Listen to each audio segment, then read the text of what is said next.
Hello everyone, and welcome to episode 9 of the Grapplehook podcast. I'm one of your hosts, Matt, and I'm joined as always by Dan. Hello, I'm still alive. You are still alive, how's it going? Yeah, doing good. Yeah, not sure. It's weird week. Lots to cover, but yeah, no, I'm good. I'm good. How about you? Yeah, I'm alright. It's been a bit of a, well, obviously last week we had a bit of a trip down memory lane. I was trying to find other things that I could go back and watch that I haven't watched in a while. So I realised I hadn't watched the first Matrix film, since Oh my it God, first came out. So when it first came out, I must have been about 10 years old when it first came out. it's like '99, Um, wasn't it? yeah, 1999, yeah. And I had no idea what the film was about. It didn't really make much sense to me. Obviously, I'm 10 and I'm watching The Matrix. It's not going to make much sense. So Yeah, I rewatched that film on Sunday morning, and that film is just still a masterpiece. It is still so good, that film. I Going back and haven't. watching it. Yeah, I haven't watched it. Probably, I might have watched it once since watching it originally, but when I first watched it, it was on my birthday, and I must have been 11. Oh, yeah, 88. So yeah, I was 11 in '99, and I remember going to Blockbusters and renting it on VHS, and Blockbuster. yeah, um, and I remember renting it for my birthday, and I must have had like several friends round, and the only memory I have is watching it and thinking at the time that actually none of us know what's happening, but it's really cool. Yeah. It was like, I remember seeing adverts for it everywhere, and it took the world by storm. But again, being at that age, I just didn't really understand what the hype was. I watched it and thought, yeah, it's cool, but I don't really know understand Yeah. any of it or what it was about. So, but it's been really good to go back and see that film. Obviously, they're making The Matrix 4, so they're going to be Yeah. making. I think they're either making it now or it's in pre-production or something. But they're definitely going back to it. So I thought, what a better time now to go back and give it a watch and properly understand it. And like I said, absolute masterpiece. And funnily enough, I've never seen The Matrix Reloaded or the last Matrix film, the third one. Oh, right. So because of course I didn't understand the first one, so why would I watch the sequels? So I'm actually going back and watching them. But it's weird. We were kind of sat talking on the podcast last week about games that came out in early 2000s, Yeah. and now I've taken a step back and I'm watching films from 1999 onwards. So who knows where that rabbit hole is going to end? And how is it? How is it aged? Really well, actually. I think the visual effects are good. Yeah. Obviously some of them are dated, like the stuff where it's really over the top fake. But some of the stuff like in that film, a lot of these scenes are live action. There's no CGI. So there's that infamous scene where they're in the lobby and Like the lots lift of lobby is all guns. and it's all getting shot up to hell, basically. Yeah.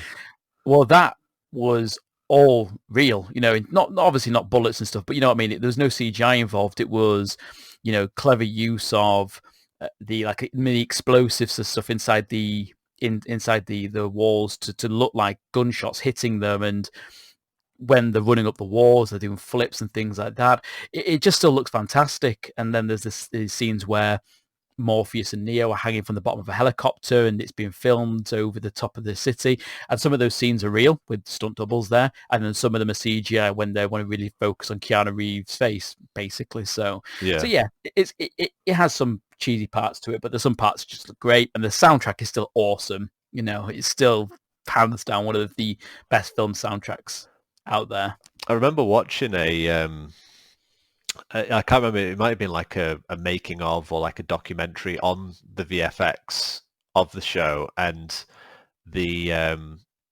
the one the one scene in particular that kind of caught my eye was obviously the most infamous scene of the film is when Neo sort of kind of bends backwards and all those bullets go whooshing over the top of him in like super slow motion, and he like dodges every single one of them, and it Yeah, was on the showing. rooftop. Yeah, and it was showing how they made that, um, and they basically had cameras, like a circle of cameras around him, and obviously it was like all green screened and stuff, and they had like a circle of cameras to capture like each sort of, because the camera like moves around them, doesn't it, like a 360 sort of rotation, and they had Yeah. all of these like really sort of high powered cameras around the around the outside of him to capture that angle. I mean, I don't understand, nor can I explain all of the all of the technical sort of reasoning behind it, but it was just amazing to see that setup and the kind of ingenuity that went into making all of the the things happen.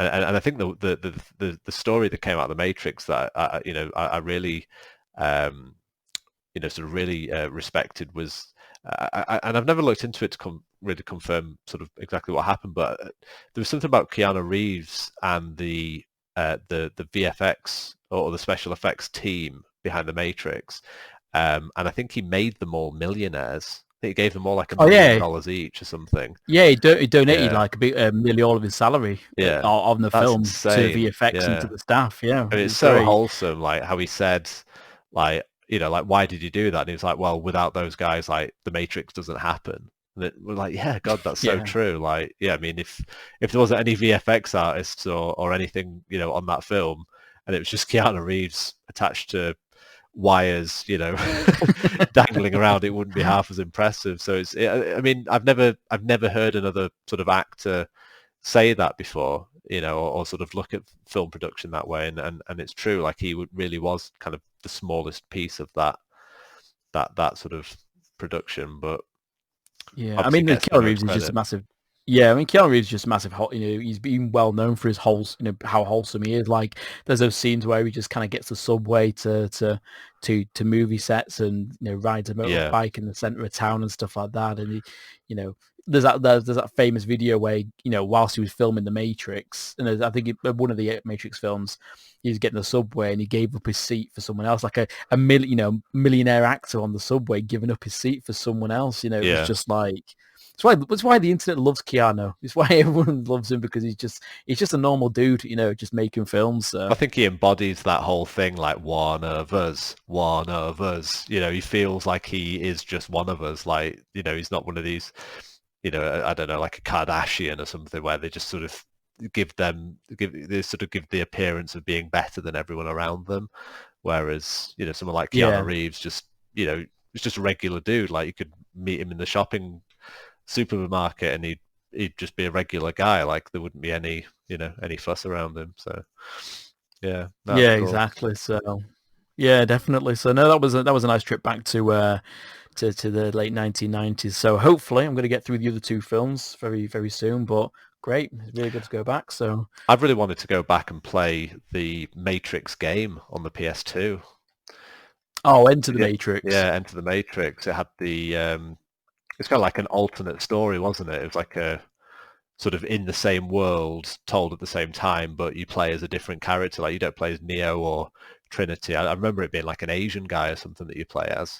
Yeah, that's right. Yeah, Yeah. that, and there's a two characters. One's the Asian male, and then there's a female other Oh character, yeah, there and was. you play Yeah, different parts of the yeah. stories. Yeah, I played that on the GameCube. Seems like years ago now. Oh, it's It was awesome. quite good. I love that game. I would love to play that again, and I would love like a remaster of that game. It was so cool. I mean, it just captured the films, like the slowdown of bullets, the firefights, the destruction of Yeah. scenery, and the like you brought like the lobby sequence. Like, there's so many cool things in that game. I don't know if it's one of those where nostalgia's kind of blurring how bad it actually was, but I'd love to. Yeah. Yeah, I'd love to jump in on that again. Yeah, I mean, we're at a time now where movie crossovers into games, or game adaptations of movies just seems to be less and less. There used to be a period of time when, like, PlayStation 1, PlayStation 2 in particular, that kind of era, we used to get them all the time. And I'm trying to think on the top of my head now of, I think it might, the last one I can think of is maybe SpongeBob Battle for Bikini Bottom, which was like a well-received game, but like, you know, the last one I can seriously think of. So hopefully, when the Matrix 4 comes out, we'll see more, or maybe see some games dipping back into that space. But Indeed. it's going to be quite a while. It's and those games are notoriously bad as well. They're never been well received. But there's kind of a charm in the cheesiness and the tackiness of them as well. So Yeah. But yeah, in case you're listening in and you're thinking, what is this podcast I'm listening to? It's about movies. We're not a movie podcast. We're a gaming podcast. It's a Grapplehook podcast. We record and release every single week. We record on a Wednesday and publish on a Friday. And me and Dan get together and we talk about random gaming news, stuff that we want to talk about, and also talk about the games that we've been playing as well. So, Dan, what have you been playing since we spoke last week? I have played a little bit of Battlefield 5. I say a little bit. I've not been playing it all week. I've played about 2 or 3 hours for the last 3 nights, I'd say. Right. Okay. And yeah, I just I don't know. Someone asked me, why did you, what made you install Battlefield again? And the only thing I could think to say at the time was I just wanted to shoot some stuff.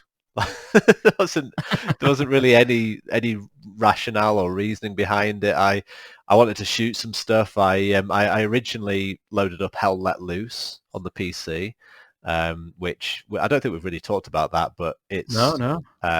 it's a super realistic sort of World War II. One bullet kills you instantly, no kill cams. It's hardcore, kind of like, I suppose it's kind of like Operation Flashpoint, Squad, if you've ever heard of that. But basically those sort of real simulation type games. But it's not terribly well optimized at the moment. It's a bit of a work in progress, and I sort of, I mean, I think I have a decent PC. I certainly think I should be able to, play that game. I sort of at least, high specs, but it has, bad frame dips, and anyway, I wasn't satisfying my quench for shooting stuff in Hell Let Loose. So I went back to Battlefield 5 and jumped in on that again. I played it. Nice. I played it a little bit, not at launch. I didn't get it when it came out, but not long after the release of Battlefield 5, I built my PC, and the crew that I sort of typically play PC games with, they twisted my arm into getting Battlefield 5. Right. I wasn't planning on getting it for some of the things that came out at launch. Some of the comments made by the developers and stuff sort of put me off. Saying if you don't like it, don't buy it, and the sort of the altering of history, and there was lots of stuff surrounding the launch of that game that deterred me as a customer. But anyway, long story short, I caved to the the pressure of my friends, bought it and played it a little bit. I probably got to about rank 22, something like that. Not very much, and kind of just fizzled out of it. I don't know. It didn't really grab me. No. I mean, you might be aware that they've kind of added they've kind of added expansions to the game. So they've added, as it's gone on, they've added more sort of countries and more maps and more weapons. It's sort of been a gradual addition that they've added. Yeah. And I think the most recent thing that they've added was the Pacific theater. So like Americans versus Japanese, basically. Yeah. And that with that kind of came, like the Pacific maps, like Iwo Jima, the really famous sort of Wake Island, which has been on pretty much, I want to say every Battlefield that's ever come out has had Wake Island on it at some point. Yep. So yeah, they've added more to the game than what I initially experienced, and I don't know what's changed. I don't know if I've kind of just put to the back of my memory what happened when it came out, or if they have genuinely improved the game. I know it's kind of gone through a number of different phases where they've patched things and then they've fixed certain problems that the community had highlighted, and then certain problems have resurfaced that they thought had been dealt with, and it's sort of had an up and down sort of trajectory. And I think most recently the sort of the sad thing with Battlefield 5 is they kind of came out and said, look, that's it, no more DLC, we're not adding D-Day, we're not adding any of the sort of Eastern Theater, any of the Soviet campaigns or anything like that. So it Which kind of is a real shame actually, because it yeah seems quite narrow for them compared to like Battlefield 1, where yeah Battlefield 1 they released like the core campaign, but then like there was a big focus on that about going across the whole world, wasn't they? yeah And like yeah yeah, you got the like you say, going over to Russia as well, and those yeah experiences. That's really disappointing. That yeah. I think it's probably just got to a point where it's treading water. I think they sort of thought like we're really not. We need to hit the reset button here. We need to get a fresh start. Battlefield 6. Get back the goodwill of the community. Kind of trying to achieve that within the boundaries of Battlefield 5. That isn't going to happen. I mean, that's the impression I've been given. From what they've said. But yeah all that put to one side, I think what they've left, should we say, floating in the water, dead in the wind. It's a good game. I'm enjoying it. I've only played it with friends. I've sort of not sat there and played it for hours by myself. So I think playing with friends is always gonna. I mean, playing with friends makes almost any game better. yeah The multiplayer matches that I've played they've played really well. I've had sort of little bits of lag here and there, but nothing egregious. The classes have all felt really unique. You hmm sort of they feel like they all have a part to play. If you're not doing particularly well at one thing, it's easy to switch to something else and you kind of find your niche and what you like playing. I think the map designs are fantastic. My favorite maps are the Pacific ones, the ones where it's Americans versus Japanese. I think they yep generally tend to play the best, which is good. And I mean, I'm a big World War II nerd. I mean, that's not really come out too much on this podcast, but maybe as time goes on, that'll become clear. I mean, I'm obsessed with World War II and documentaries and movies and games and anything World War II related. I'm so sort of so intrigued by. So yeah, I think Battlefield 5. I'm sort of getting back into it and sort of quite happy staying within that for for in terms of shooting games, for the foreseeable future. I'm not really a Call of yeah. Duty guy or anything like that. So Oh, nice. um, Maybe I need to give it another a fair crack. I don't think I gave it a fair enough crack when I first played it, because it was closer to when it first came out actually, and it was very buggy, very broken, and a big downgrade from Battlefield 1 in my opinion, from investing so much time in Battlefield 1. But I think obviously whilst that's been quite yeah, a long time ago since that experience happened, it sounds yeah. like it's improved a hell of a lot more, which is good. So Yeah, I mean, I think with Battlefield games, like everybody's going to have their own opinion. Everyone's going to have their own, their own favorites, and I think I try to not let nostalgia influence my opinion. I sort of try to look at each Battlefield installment as its own thing and think, okay, well, like what are they trying to, what are they trying to do in this one, and what direction, is this game heading in, and I mean, the thing that has always been in Battlefield for me, Battlefield games, whether it be the first one that I played was Battlefield 2, and then I've played pretty much every one since then. yeah, Um, is that within Battlefield there are what I think, well, the community like to refer to as Battlefield moments. Yeah, sort of yeah, moments in Battlefield that you don't get them in any other game. These moments that just, I don't know, they just make you smile for whatever reason. They just make you smile, and I'll just reel off a couple. Otherwise, this is going to turn into a Battlefield podcast. But the three in recent memory, just these last few days, that I'll mention now. One was so Wake Island. You might remember there's a part of the map where there's an airfield, and it's kind of like the corner of the map, and it's like a natural meeting point for for all of the teams. yeah, And it was the last remaining point for the enemy team. So it was basically the only place on the map where they could spawn. And me and one of my friends were in one of the American tanks, one of the Shermans. He was driving, so he had control of the main cannon, and I was on like the sort of the machine gun. And we emerged on sort of over the top of this embankment onto the runway, looking directly at the main sort of area where all of the enemy people would spawn. And it was getting toward the end of the game, and at the end of the round or toward the end of the round, and I'm pretty sure a couple of Battlefield games have done this, but they start playing the Battlefield theme song in the background. Oh yeah, and it gradually gets louder and louder and louder.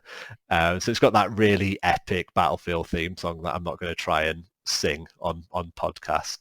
But the theme song for Battlefield 2 for Battlefield started playing, and all I can remember is there was just, rockets flying over the top of the tank. There was planes doing strafe runs. There was bullets from machine guns and rifles, and just everything you can imagine. It was just a hailstorm of fire coming from the opposing team's spawn point, and all I could hear was just this sort of constant like rattling off the tank. And the music getting louder, and just watching their tickets just drop slower and slower, getting closer and closer to zero, before the end of the round. And it was just one of those moments where I'm almost certain I didn't even really kill anything. I mean, because it was sort of so far away, but I was just firing the machine gun. I was so in the moment. Do you know what I mean? And I can't think off the top of my head the last game or the last multiplayer shooting game that I've played where I've just sat there, fired the gun mindlessly and smiled, Yeah. And that's a Battlefield moment. And briefly, I'll just mention it. I think it might have been at the start of that same game, actually, Wake Island. So the Americans spawn on aircraft carriers, and you have to get to the island by plane, by landing craft, by jumping off and swimming if you're a madman. But basically you have to get to the island, and me and a few of the boys were in a landing craft carrier with a couple of random players as well. So the landing craft carrier was full. So it's about, I don't know, maybe six or eight people in this thing.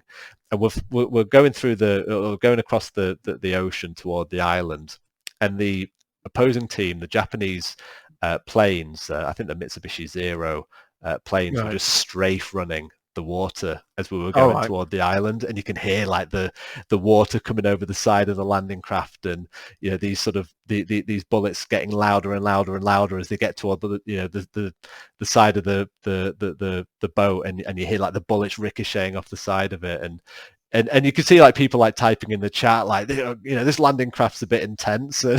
just this sort of barrage of laughter, and it was just amazing. So I'm hoping to get a lot more of that from Battlefield. So yeah, that's all I've been playing. Battlefield 5, and that's it. So no, that's pretty quiet week for you in terms of gaming then. Quiet in terms of a number of games I've been playing, but Battlefield is anything but quiet. Yeah, of course. Yeah. Particularly if you play it the right way, headphones on, loud as possible. Absolutely. Yeah, 100%. Nice, very good. So yeah. And how about you? What have you been cracking on with? Dare I ask? Well, I'm still on with Destiny 2, chipping away. I haven't got much time left now until Beyond Light comes. It's November 10th is when all the old content gets wiped, so it's 13 days from when we're recording. So I'm partway through Curse of Osiris and enjoying it. It's not as good as the Red War, but it's still quite fun and enjoyable. The story's good. The gunplay is great as always. Nothing really more to add on that one. I'm just going to keep plodding away until Beyond Light comes and see what happens there. Yeah. The game that I've been playing the most, which I don't even know how I even got onto this game. I think if you look at any of the Xbox Game Pass tweets when they're talking about games they're announcing, you'd always see people in the comments asking for Yakuza Kiwami or Yakuza Kiwami 2 or any of the new Yakuza game spin-offs. Yeah. And I'd seen it and I thought, right, okay, let's give it a go. Let's see what the crack is. Because I just felt like I wanted to play something different. And I can't tell you why I like this game so much. I'm absolutely enamored to it. It's great. It's cheesy, but in the right kind of way. I tell you what, it reminds me of when I used to play Grand Theft Auto San Andreas and Vice City, and nothing to do with the gameplay or anything like that, but it just reminds me of a time where you used to have open world games that weren't overwhelming in terms of size, but they also had like they were serious in parts, but it also had like this kind of campiness, kind of like tongue in cheek fun about it that you found yourself enjoying those game parts, and like the storylines were quite funny. And obviously GTA then went into like being super serious and went that way with GTA 4, and then Saints Row came along and just went completely the opposite direction when it came to their type of games. Yeah. But Yakuza kind of just seems like it's just carried on doing its own thing. So I've just been playing that quite extensively. Enjoying the story, the kind of setup. I'm on Yakuza Kiwami because it's the remake of the Prequel, first game. isn't it? I think it takes place before something. I think No, that's like you're thinking of Yakuza Zero. So Yakuza Kiwami was a remake of Yakuza 1. Then there's Kiwami 2, which is a remake of the second game, and then Yakuza 0, which came out, which is the prequel to Yakuza. yeah, because they And recommend starting with that, don't they? In terms of like the order of games to play, I think. yeah, because you can play Yakuza 0, which is chronologically before it, but a lot of the characters, the appeal is that you recognize them from playing the first Yakuza game, which is Yakuza Kiwami. So I'm playing it in Yakuza Kiwami, go to number 2, and then I'll go through to 0. But I've been playing it for I must have been playing for like 10 hours or so far. And liking the combat. The combat is kind of weird. If you think back to like Tekken 3, they used to have the game modes where you can was like Streets of Rage style, and the combat is literally like a beat 'em up. Not much rhyme reason to it. Matched in with an open world exploration game in like Tokyo, Japan, and a serious storyline about corruption in the Yakuza, which is really interesting and kind of gripping. And then side quests, which are just laugh out loud hilarious. There's this guy who keeps randomly appearing through the game, who his whole premise is that he wants to fight you at his best, and he's going to keep on surprising you, and there's just weird and wonderful ways that he just somehow manages to appear, that literally had me laughing out loud whilst my partner sat there on the Switch just kind of looking at me with her eyebrows raised because I'm just giggling like a little child while playing it. So, and it's just nice to kind of go around exploring Japan, go around and pop into a ramen bar and have ramen. It's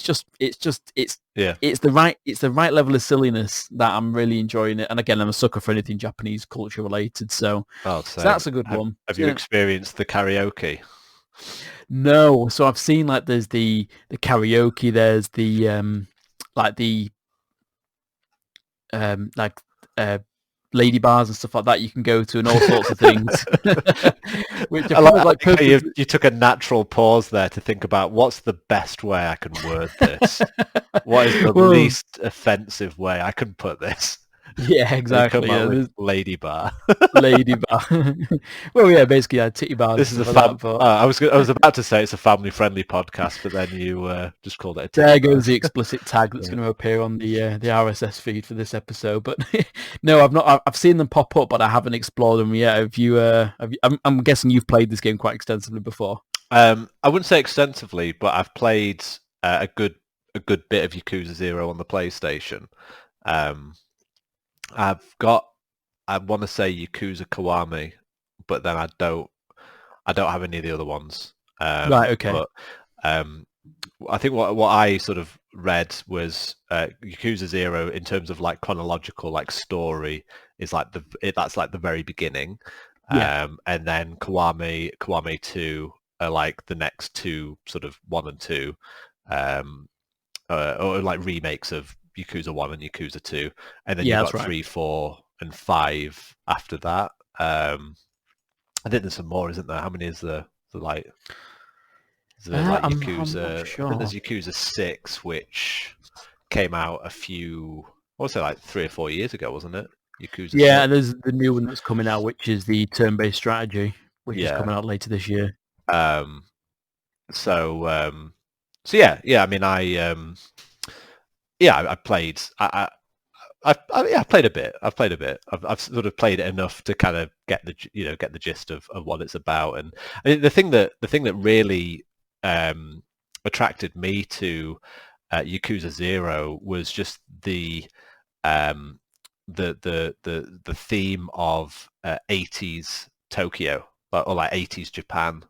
That kind of just that sort of being able to see what Japan would have looked like in the 80s. I mean, I'm obsessed with the 80s and I love the 80s, but seeing that represented in a game was quite cool, and I think that Yeah, that's sort of what attracted me to it. Um, yeah, kind that's of gave Yakuza me, Zero. That one. That's yeah, Yakuza that's Zero. it, Yeah, yeah, yeah. And that kind of gave me like Bloodsport vibes, the Jean-Claude Van Damme movie, yeah. or at least that's what I was going for when I played it. So yeah, I liked it.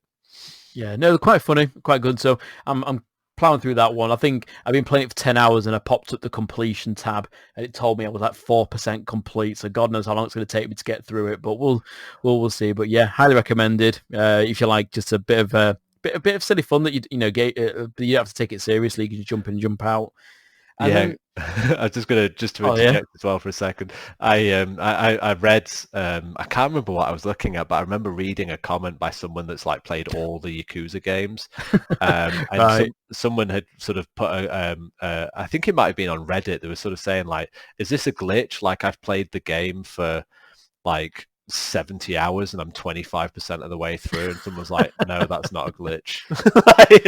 No, no, you've got a lot of game ahead of you. So Yeah. just to touch on that, like you have got a lot of game ahead of you from what I've read at least. Yeah, and I think the completion tab includes other things like going to all the restaurants and eating every single dish at one of each restaurant that's in the town, and doing all Yeah, the side missions that yeah, really you completing it.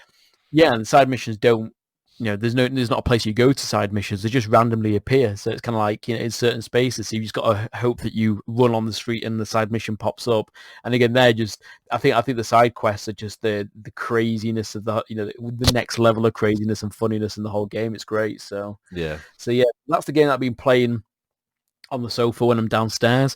And then upstairs on PC, I've been playing Hades, which is the latest game by Supergiant Games, the guys behind Bastion Bastion. and Yeah. Transistor. And it's a roguelike where you play as the son of Hades. You're basically like almost like a moody teenager trapped in Hades. It's like set in Greek mythology, and you're basically trying to escape from hell and the underworld basically. And you go through the levels. It's isometric, so very very similar in the style of like Transistor, but the combat is live action. It's not turn based or like strategy based like Transistor. And the premise of it is like Rogue Legacy or other roguelikes where you go through, you have a run basically like that on Dead Cells, you die, but then when you die, you start off again at the beginning, but any like currency you pick up, you use to purchase upgrades. So every time you die, you'll actually will be able to level up your character a bit. So the next one you do, you'll be more powerful and going through that way. And it's absolutely fantastic. It's really, the art style is gorgeous. The soundtrack is just brilliant. And the voice acting is, the performances that the people have put into the game make the characters that you interact with really come to life. It's just a beautiful game. It's, on Steam, it's been in early access for a while, and it recently got the a 1.0 final release, and it was released fully. Came out on Switch as well, so I've been playing it on PC. But man, what a game! Really, really surprised me how good this game is, and Ah, cool. at the moment, it's probably sitting up there in terms of one of my favorite games of the year so far. So I'm going to keep hammering that a bit more, and hopefully I'll have a bit more to share. But if you like those type of roguelikes, like Dead Cells, like Rogue Legacy, that isn't a side scroller. It's an isometric one, and you kind of have like an interesting Greek mythology. I'd highly recommend that you check that one out. So Speaking of roguelike games, I almost bought Rogue on Steam because I saw it on there for like £1.50. I've never played it, but Rogue, yeah, like the original like 1988 or whatever, whenever it came out, the original Rogue dungeon crawler. I, right? I've never played it. I mean, obviously it's very very basic, sort of, it's very simple colors, top down. I don't think you even move a character; you move like a square or something. Yeah, very sort of dated now, but the sort of essence of like Rogue games and where they evolved from. I mean, I'd be Yeah, more yeah. than happy to be corrected on this, but the impressions I'm given is that was kind of where it started. Yeah, It's yeah, I think that is the case. Yeah, you kind of the whole point of it is like you kind of like you die and you rerun through, and it's highly from what I can see. Cause, I wasn't fully aware. I've heard of it, but I wasn't really aware. But I'm reading up on it now, and it's people do highly regard it. It was built in the 1980s, and it is you know classed as the original because it kind of spawns a yeah, whole kind of permadeath, the random generation of levels. So that yeah, every time you have a run through, it's different. different, Which yeah, yeah, which that is the heart of the roguelike basically. When you run through it, changes, you die, have another go, different layout, try and beat it again, and eventually get so annoyed with it that you have to put it down and give it a break because you've died so many times. So yeah. I'm Well, sure it's that has its a element. copycat industry, isn't it? I mean, every game came from somewhere, and you look at things like first-person shooters and Doom, and you look at roguelike games like Hades and Bastion and Transistor and whatever, and then obviously Rogue being maybe where they came from. So it's interesting how games have progressed and where they came from. Yeah, well, you've But got yeah, games that define a genre, don't you? Like the games that define, first-person shooters. People always look back to things like Doom and Quake as being like the yeah, earlier ones where the arena shooter was really built, and of course, Metroidvania as well. That's kind of built from Super Metroid and Castlevania's. Those games, and people have taken those games and kind of merged them into their own sort of yeah, and we've got some brilliant examples of games that have just done fantastic work, with that formula, and then games that just haven't done very well with it at all. So, you can copy an idea, or you can kind of, take an idea and make your own, but it doesn't necessarily mean it's going to be a good game just because of the where it came from. I think I'm a massive fan of Metroidvanias, and PS Plus used to give free games out on the PS Vita, and I played that game called, I think it's Exile's End, and my God, that is like hands down one of the worst Metroidvania. I mean, that game just sucks. It just absolutely sucks. And you're looking at the screenshots and you think, I just come off the back of playing Axiom Verge at the time, which is absolutely phenomenal. Metroidvania, and I'm looking at it thinking, wow, this looks really good. It's going to look like it's going to scratch that itch. Must have played it for about 10 minutes and had to put it down. It's just a terrible example of a roguelike. So you win some and lose some, don't you? yeah, indeed, indeed. So Cool. yeah, So so there were the ones that I played. Yakuza and Hades and Destiny. Yes, they're the three I've been on. So nothing else, worth really sharing or talking about. So, um, but they're the games I've been playing. They're all old games, obviously, apart from Hades, which is the recent one. But kind of spinning off into the news and kind of talking about games that have been coming out recently and what's going on. Obviously, one of the games that are just around the corner is WatchDog Legions. Have you got any interest in this game, by the way? I do. WatchDog Legions. Yeah, I do. You're quite keen on and interested in I, getting it. not keen. I'm interested. Right. I would like to play it for sure. Yeah. Nice. Cool. Well, obviously the review embargo is lifted today, so early reviews have gone out now.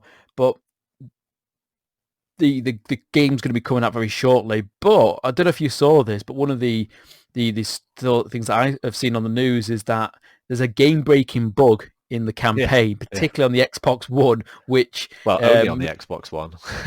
yeah, only on the Xbox One this issue's coming Not out. particularly. Just kidding. But what's ironic is the mission that causes the bug is called 404. So the Yes, 404 yeah, yeah. It's mission like Mission 6 or something. Yeah.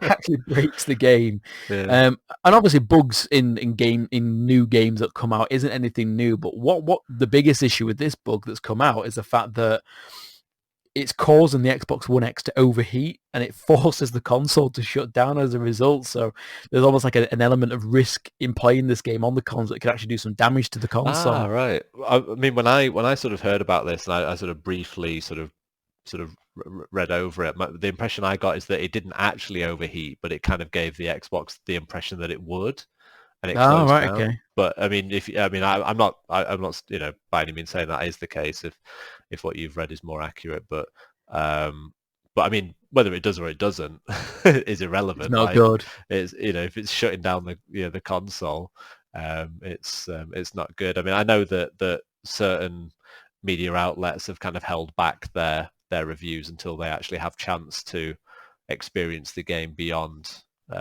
this sort of game-breaking mission. But yeah, I mean that's a first. I can't think of any game where it's sort of kind of been very clear, before launch, like this game will not work past mission 6. Like if you buy this game on this platform, you will not get past this mission. Like that's quite an interesting one. Yeah, and obviously, like I was saying, you said earlier, that new games typically have bugs, and obviously Ubisoft had a long history of buggy games when they came Yeah. out. There's a no the well-known meme of No Face from Assassin's Creed Unity, which is so buggy that the characters are spawned in the game with just the eyes and no facial features whatsoever. But they're like technical bugs, that kind of thing. But I don't think I've ever heard of one where it just literally shuts the whole console down because it's triggering the safety features in the game. And I just thought it was really ironic that the mission that causes this, or the mission that 404, brings yeah. 404, you just Yeah. couldn't even write the stuff. So, I mean, Maybe they need to change obviously, the name of the mission. Maybe that's the fix. maybe just change it away from 4.4 and it kind of fixes all the issues with the console. But it's interesting because the fix is going to go live on the 30th of October, but obviously you would have thought that this would have been picked up in QA, in testing.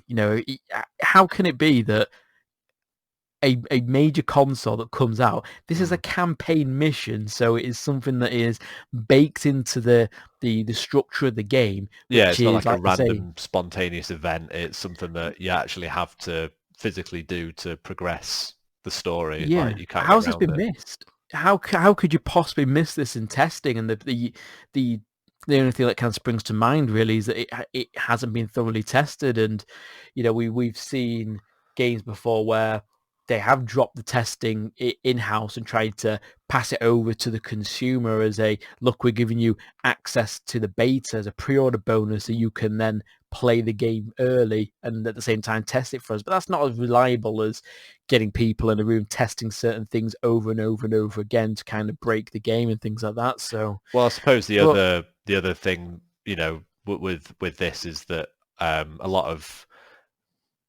studios are obviously working remotely, and yeah, with that, quality assurance is being done remotely as well.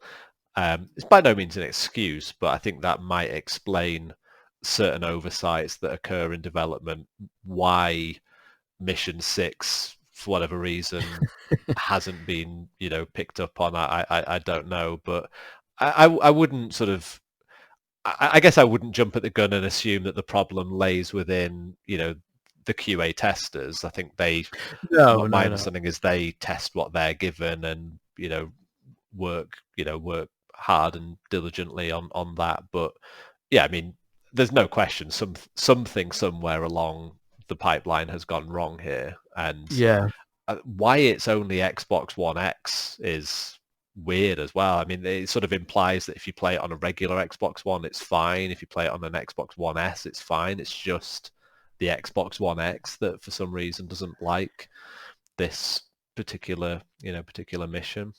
well, I think the issue that I've seen going around is obviously the game is not meant to be running very well in its current state. I think running the game on even on PC with a RTX 2080 Yeah, is still running into a TI, still running into performance hitches and problems.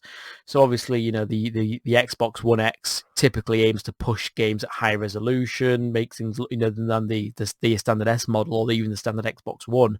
So maybe it could be that the fact it's just pushing it too hard for the console and it's just maybe. causing it to kaput. But I suppose what this kind of prompted me to really think about when it comes to games, obviously, I get excited about new games when they're coming out, and a new game is announced. We know the release date. I can't wait to play it on those release date. But with more games coming out that are getting bigger in scale and seeming to have more problems with like little bugs and stuff that gets patched out, Mm. is there any benefit of buying a game at launch, or are you best waiting? I mean, what are your thoughts on that? That's a good question. I think it depends on the game. Um, I think as I've played more and more on the PC, early access games have become increasingly popular. For, well, for many reasons, won't go into that. But I've become very wary of games that come out clearly saying, like, this is early access, this is alpha, this is beta, it's not finished. Like, I think when you buy those types of games at launch, you're knowingly buying into a developmental project. I mean, you're essentially doing quality assurance work for the Yeah. developer. So if you buy those types of games and there's problems and there's game-breaking problems and you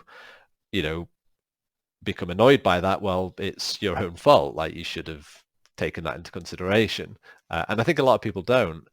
I think when it comes to, AAA games like, Watch Dogs and, well, I mean, any number of, CyberPunk, Miles Morales, I mean, there's plenty on the horizon. I think it depends. I think my individual worry is that the longer you don't play something, the more the more potential exposure there are for things like spoilers. That there's more chance for I guess for seeing things that you might not want to see. Certain parts of the game, screenshots, videos. Hearing certain music from the game that you might have otherwise experienced completely organically. So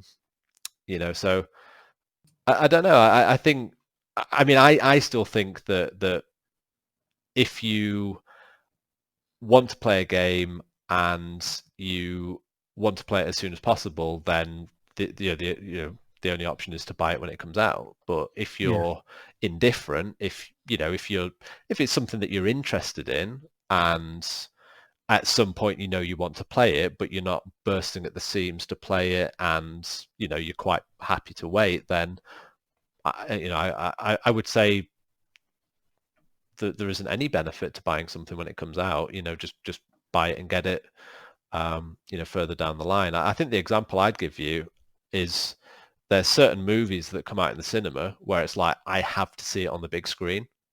Like, like, I don't know, like Star Wars. Like, I've got to see Star Wars on the big screen. Like, I can't, my first experience of Star Wars cannot be watching it on a television in my front room, No.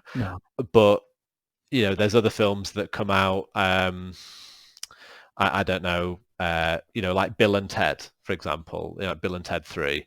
That's in the cinemas at the moment. Really want to see it, don't get me wrong, but I'm not desperate to go and see it. Like, I don't need to see that on the big screen. I can watch that when it comes onto Netflix. I'm quite happy to wait until that happens. Like, at some point it will be on a streaming service, and I'd sort of translate that to games. Like, there's certain games that come out where I'm not that bothered about it. Like, I could honestly wait for it to come to, like, Games for Gold, or wait for it to come onto Game Pass or PlayStation Now or whatever, and not feel any any differently about it. But then, say something like Miles Morales, I've got to get it day one. Like, there's no question. So I think that's where I'd sort of stand with it. Yeah, I mean, I think obviously the example you gave about the cinema, you ultimately watching something in the cinema than watching something at home on your TV. They're very different experiences, and particularly something as grand as Star Wars, with the visual, the visual flair and the amazing soundtrack and things like that. You're gonna want to see that in a suitable setting that's going to get you the most out of that experience. Yeah.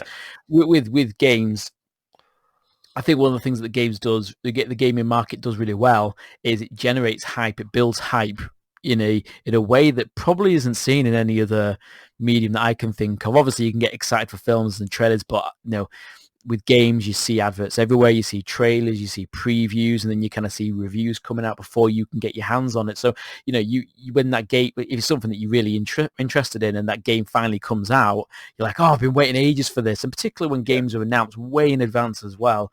I mean, God knows what the hype machine is going to be like on Elder Scrolls 6 when that finally exists and has a release date. But obviously, I think it goes without saying, you're going to get a better product for a cheaper price if you wait. But if it is something that you, so for example, you're going to know there's going to be patches that have come out for it. Games don't typically stay, always going on sale, so you're going to be able to pick it up better. When you come around to playing it, you're going to have the ultimate version of that game for less than the Yeah, price that you would have wanted it. But there is, rightly say, you don't want to see spoilers coming out for games that you're really interested in, and you can go at your way try and avoid them, but you could just see an article about something like PlayStation and click on it, and then someone in the comments basically talking about The Last of Us yeah, Part 2 and how that ends, and yeah, you're thinking, oh, God's sake, how yeah, did this yeah, happen? So there's always that element of risk that you're balancing there. But also, it's kind of, sometimes it's good to be part of the conversation as well. And also, if you really like the game, you want to actually, there's something a bit disheartening when you see a game that you're really interested in, it comes out, and then you hear news about the fact that it underperformed. It's kind of giving the impression that I don't want this type of game. And you think, well, I do want this type of game. I just want to wait so I know I'm getting it for cheap, and also I know that it's going to be polished. And you can sometimes, obviously, game publishers look at sales data and they can see that when it ends up in the UK charts in the top 10, in number one, on one spot in the top 10, that game has performed well. It's sold yeah, well. It's, people are receiving it well. Whereas, there's games that we've heard before where they've been reviewed, like 9 out of 9, 10 out of 10s and stuff, and then the game's come out and it's had lower than expected sales, and that kind of gives the publisher the impression, well, maybe people don't want this, and I don't know, yeah, that's not the impression that I'd want to give off for a game that I'm particularly keen on. So it's a exactly, bit of yeah, a double-edged sword, yeah. really, and is there a benefit of buying games on day one? Yeah, the fact is you're sending the right message, but probably not if you're wanting to play it, on day one and get the best possible experience at the best price. I Probably think worth waiting. it depends who you ask the question to. I think if you ask a publisher, yeah, Yeah, day yeah, one, exclusive, premium, deluxe, platinum edition, go for it, you know. But if you ask the consumer, then it breaks down into different sort of categories. It's sort of, are you particularly bothered about this game? No, I'm not even interested. Like, say to me, like, do you want to play FIFA? Nah, I'm fine. Keep it. You know, yeah, I haven't played FIFA in 14 years. Like, you know, yeah. whether I, play FIFA 21 or not, I don't know. I might, but I'm certainly not bothered about getting it when it comes out. Um, so I think it comes down to is is the game something that you even want to play? If the answer to that question immediately is no, then it's irrelevant. If it's an emphatic like yes, okay, well you're probably going to want to get it day one. If it's kind of like maybe we'll see, like we'll wait a while. Like games don't hold their value. At some point they become cheaper.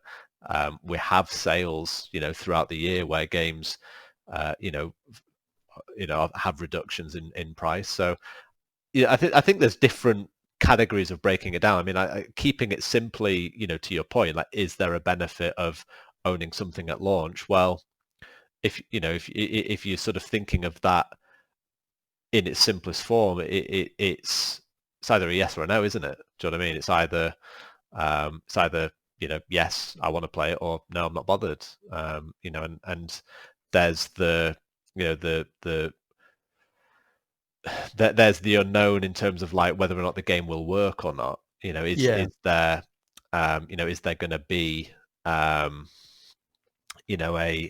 a game breaking bug? Is there going to be sort of issues within this game that would have had I known before buying it, would that have influenced my decision on whether or not to buy it or not? So I think it's an interesting question. I mean, for anyone listening, I'd hmm certainly love to hear what the sort of the general feeling is. But I think for me, if it's a game I'm excited about, I'm probably not going to wait to buy it. It's going to be a day one purchase. yeah, Um, I'm sure you've no doubt seen by now that the mysterious and elusive game CyberPunk has been delayed uh, for a third time to what was it now? December, was it December 10th or 11th or something like that? It's sort of middle of December sometime. It's been yeah. pushed back. Um, I mean, what can you really say at this point? Yeah, I You mean know? it's interesting. I mean it's disappointing, obviously, that the game's been delayed, and obviously this game's ambition is massive, and but I get delaying it once, getting it delaying it twice. They delayed it with the caveat that look, we're gonna have to crunch for the 6 weeks to be able to Yeah, get there, but we can do it. And now we're at a point where it's been delayed yet again. I think there are things that are going to crop up that will delay a game that are outside of you know a developer or publisher's vision. For example, COVID's a good example. A lot of games have now been delayed as a result of COVID. Whereas this game was delayed after COVID, they were pretty clear on how they were going to make this deadline, and then they haven't made it. So how many times can they delay a game and you can still be excited about it? Obviously, you yeah, can be excited about the game, but we're going to delay it till the December now. Are you thinking, really? Are you? Are you? Should I just wait until next year before I even consider it? Because that's when it's going yeah. to be. So Well, it's testing the patience of your consumer base, isn't it? I mean, I think Cyberpunk at this point is so big that it's going to sell well no matter when it comes out. Whether it's December or next year or the year after next. Like, whenever this game actually does get released, it's going to sell well. Like, there's enough people, I think, that will stick around regardless of how many times it gets delayed. But I think what it's doing for me is it's dampening my excitement. yeah, It's just another, I don't know, it's just another sort of kick in the teeth. It's like, oh, you think Cyberpunk's coming out, take that. And then it's like, oh, like, oh, and then just when you get over that gut punch, then you get another one. And it's just, I don't know, it, I mean, I've got it, I've got it pre-ordered and that, in and of itself, I don't pre-order games. Like the earliest I pre-order a game is the day before it comes out, and I only do that to pre-install it so it's ready to go at midnight. But Cyberpunk, I pre-ordered it on the PlayStation, and sort of in advance of when the PlayStation 5 comes out, so I know I've got that already purchased. yeah, But it's I don't plan on cancelling my pre-order or sending threats to the developers like people have been. I'm not that outraged by it, but I think it just it it dints my confidence in announcements that CD Projekt Red make. I'm a big fan of them, and I still am now. But whenever they make an announcement, I mean, as far as Cyberpunk at least, it's like, really? Like, are you serious? Like, is this, are you sure? I mean, I just don't have any confidence in what they're saying about Cyberpunk now. And I'm honestly doubtful that it will even come out in December. I would not be surprised in the least bit if it came out next year now. It's it's just it's gone on, it's gone on long enough. yeah. And the thing is, I can understand the predicament that they're in because obviously their goal is to release in the console launch window, the next gen console launch Yeah, window. And the reason why you want to be there at launch is because any game that's at launch of a new console is going to be, it's going to sell well because people are limited and they want to be on what they can buy for the new console and they want to test things out on their shiny machines. And obviously yeah, this is the Xbox One and the PS4 version of the game, and they've been quite keen to emphasize that it is going to have visual upgrades available on the newer yeah. consoles. It'll And run of course, they better want to and make whatnot. that launch window. They know they're going to be able to generate sales, and then of course it gives them enough time to, get in there before Black Friday, and then it gives people a chance to buy it for Christmas, things like that. So I know why they were so intent on arriving at that date or around the Xbox One and Xbox Series X and PS5 launch. Yeah, Now it's launching in, I think it's December 10th. I think that's when the game's now launching, which is not a allegedly. lot of time. Yeah, exactly, allegedly, but it's not a lot of time before Christmas.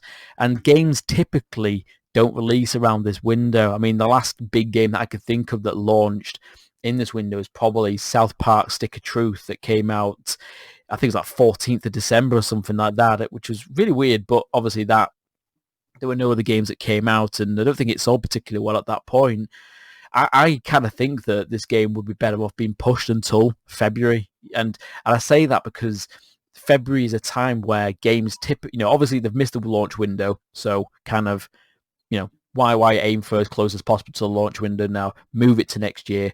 Move it to a point where February is a time where there's typically limited game releases that come out. So games that do come out at that point do sell well. An example of this is Dying Light that came out, which randomly dropped in February, and it's the best-selling game that studio has ever released.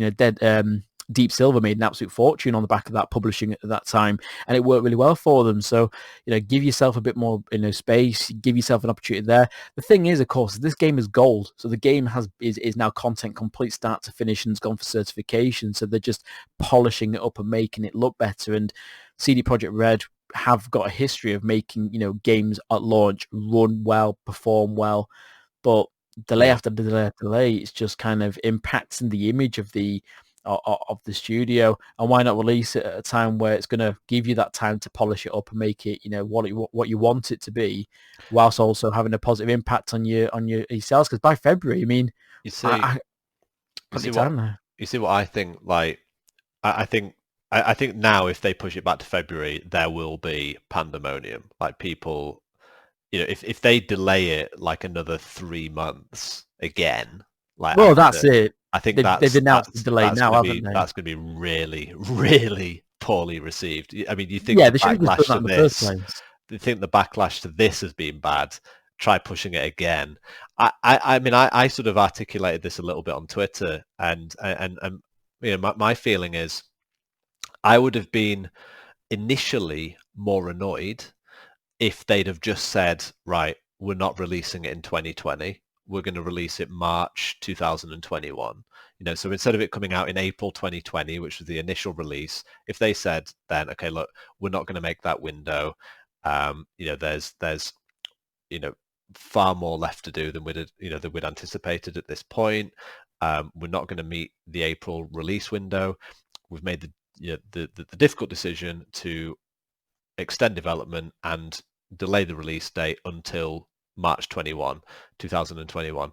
I'd have been peeved. Don't get me wrong. Like, nearly a year later, you're releasing this game, but that would have quickly subsided. Other games would have gained my interest. I'd have been completely okay, putting it to the back of my mind and coming back to it in, January, February, March, getting excited, and then it comes out. I think what's annoyed me more is that they have been overly ambitious with every delay. So they're like, okay, it's not coming out in April. We're going to release it in September. All right, well, it's like 5 months. Okay, get through it. You start getting close to September. We're not releasing it in September. We're going to release it in November. All right, it's a couple months. Okay. It's like, all right, we're not releasing it in November. We're going to release it in December. Like, it's just this kind of like checkpoint delay that we're going through. It's like, oh, we've got to another checkpoint, but we're going to delay it. We'll get to another checkpoint. We're going to delay it. We'll get to another. Like, come on. If there had just been one delay, but it be a year as opposed to 3 delays over like 8 months, it'd have been a lot less annoying. And I empathize with them. They've obviously worked very hard on this. It's essentially been in, I mean, it was first announced back in 2012. So, I think it hasn't really been properly in development until, when Witcher 3 came out, which was, is that what, like 2015, was it? 2015, yeah. When they gave me the edition. They said, like, we're not working exclusively on CyberPunk until Witcher 3 has been done, finished. So essentially 5 years it's been in development, which for a game of this caliber, completely understandable. But yeah, I just think, that they could have dealt with the delays a lot better than what they have. I obviously I'm going to get the game when it comes out. I'm still excited for it, but I just hope I don't have to see another one of those dreaded yellow messages pop up on Twitter, because I swear every time I see one, my heart stops. I can't deal with them anymore. I'm sick of seeing that image. Get rid of it. No. I think just kind of to summarize, they should have just straight off the bat just delayed it by a longer period of time and Yeah, pushed it into next year, rather than these kind of fairy steps that they keep yeah, doing, and just constantly, before you know it, you've disappointed your fans more than you've got them excited. So it's a shame.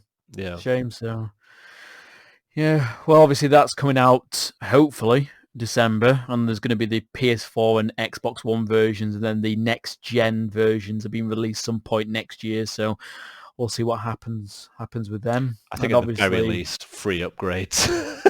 yes, free upgrades to the next gen. I think that's what they're doing. I think they've been hammering the point home, haven't they, with Xbox? It's like the smart delivery program where you buy it on one console, it will automatically be upgraded to the next one. So, but we'll see. We'll see when that happens. I mean, obviously, with Xbox, their primary focus, of course, now is these new consoles coming out, but they are, really heavily focusing on Game Pass still. Game Pass is still I'd probably say it's their most important product that they have in this current gen. It doesn't seem like it's going to be any different in the next gen. I don't know if you saw this. There was an interview Phil Spencer did with the outlet Stratcher, I think it's called. They were talking about like streaming sticks. So the idea is that xCloud, which is the Game Pass streaming service, which is available on phones, and they're going to bring it to PC, so you can stream Xbox games or games on the Game Pass over the cloud to your PC. They're going to bring in streaming sticks so you can plug it into your TV, and then that little adapter will access xCloud and stream games to it. Kind of just seems like it's almost like a death nail. Obviously, Xbox have been, kicking Stadia for quite a while now, but that particular thing where they're actually getting you a small piece of hardware to stream it really kind of is a gut punch to Stadia, considering you have to have a specific Chromecast to be able to play Stadia in the first place. Yeah. Did you see this? I did, yeah. I didn't sort of go into a lot of detail, sort of reading and researching it, but I read the article and saw the I think I sort of paid more attention to the sort of the Game Pass tiers of subscriptions that they're adding, and less so about the cloud. But I mean, the impression that I got about the cloud thing was it sort of sounded to me sort of a bit like the Amazon Fire Stick. You sort of stick it in your TV, and essentially then you've got access to all of these games and whatnot. I mean, it sounds super cool. I mean, I don't know a lot about xCloud as a whole. Obviously, I know what it is, and I know you've had some experience with it. I've not played it or tried it firsthand, but I mean, I'm all for progression and an evolution of hardware, and if they can if they can get this sort of stick to materialize, then great. I mean, I know that they I think the article mentioned that they'd sort of tried to materialize the idea for the E3 at 2016, a few years back. Quite a while ago. But it sort of didn't materialize for whatever reason, and it's sort of since been pushed back, and it's now kind of re-emerging now. But I mean, it's super exciting. I mean, I'd love to see it in action. I think it's good. I know they've teased stuff like this in the past with, I know some Sony Bravia TVs that when they came out, they had PS Now built into them, so you could stream PlayStation Now games to them. But xCloud as a product is more enticing, the fact that it automatically is built into your subscription for Game Pass. But the thing that lets xCloud down is the fact that at the moment you have to rely on a wireless connection, because it's only available on tablets and on phones. So you're having to rely on your Wi-Fi speed. You've got to hope that you've got Wi-Fi 5 gigahertz rather than 2.4. Otherwise, it's going to slow your connection down. And obviously, a wireless connection isn't as fast as a wired connection to your router. So what it would be really good to see is if this stick comes out, that they look at bringing out, that there is an option for you to hardline it in, connect it with an Ethernet cable, so you're not having to deal with any latency from your Wi-Fi, and you're getting really fast speed. Because I've got to admit, I've played Destiny 2 on xCloud through my phone, through Wi-Fi, and through 5G and 4G, and the experience has been all right. It's been good. 5G's and home and Wi-Fi has been probably the best versions of it. Yeah. But having that option there for people who just want to maybe not want to drop £450 on a new Xbox or something, they just could literally plug in the stick and off you go, sort of thing. Buy a stick for 20-30 pounds, and if maybe it has some different additional functionality in there that meant that you could almost like use it like an Amazon stick, so you can plug it in, you get Netflix, you basically turn a TV into a smart TV just with this, with the gaming potential in there as well. It sounds like a really, really interesting idea, and of course it still seems like Xbox are toying with the idea of upgrading their Xbox All Access program and in turning creating a new different tiering system of Game Pass. Obviously, there's Game Pass Ultimate and Game Pass at the moment, and Game Pass for PC. But look at it bringing in a Game Pass Platinum, which will mean that you actually get hardware. And is there going to be a separate subscription so you could basically have that and maybe the stick as well? I think it's quite an interesting way of broadening the market basically, without people having to invest in new hardware. They just literally have expensive hardware. They just can have a stick, plug it in, and away you go. And literally, it takes what Stadia does and makes it more consumer friendly. Because again, just a reminder, on Stadia, you have to buy the specific Chromecast to play it on your TV, or you can play it through your phone or a web browser. You then get the option to stream games that you have paid for already. So buy Red Dead Redemption for £50, and then you can then stream that to the device through their service. So whereas Xbox is now basically saying, if you've got Xbox Game Pass with Ultimate, which is going to be $10.99, it gives you Game Pass on console, cloud, and also on PC. And you could get this little bit of hardware that plugs in and gives you access as well. It just seems like it is a much, more friendlier product to the consumer, and ultimately it's I honestly think this time next year we might not see Stadia unless they do something radically different, which Sony's done with PS Now. They've dropped the price massively.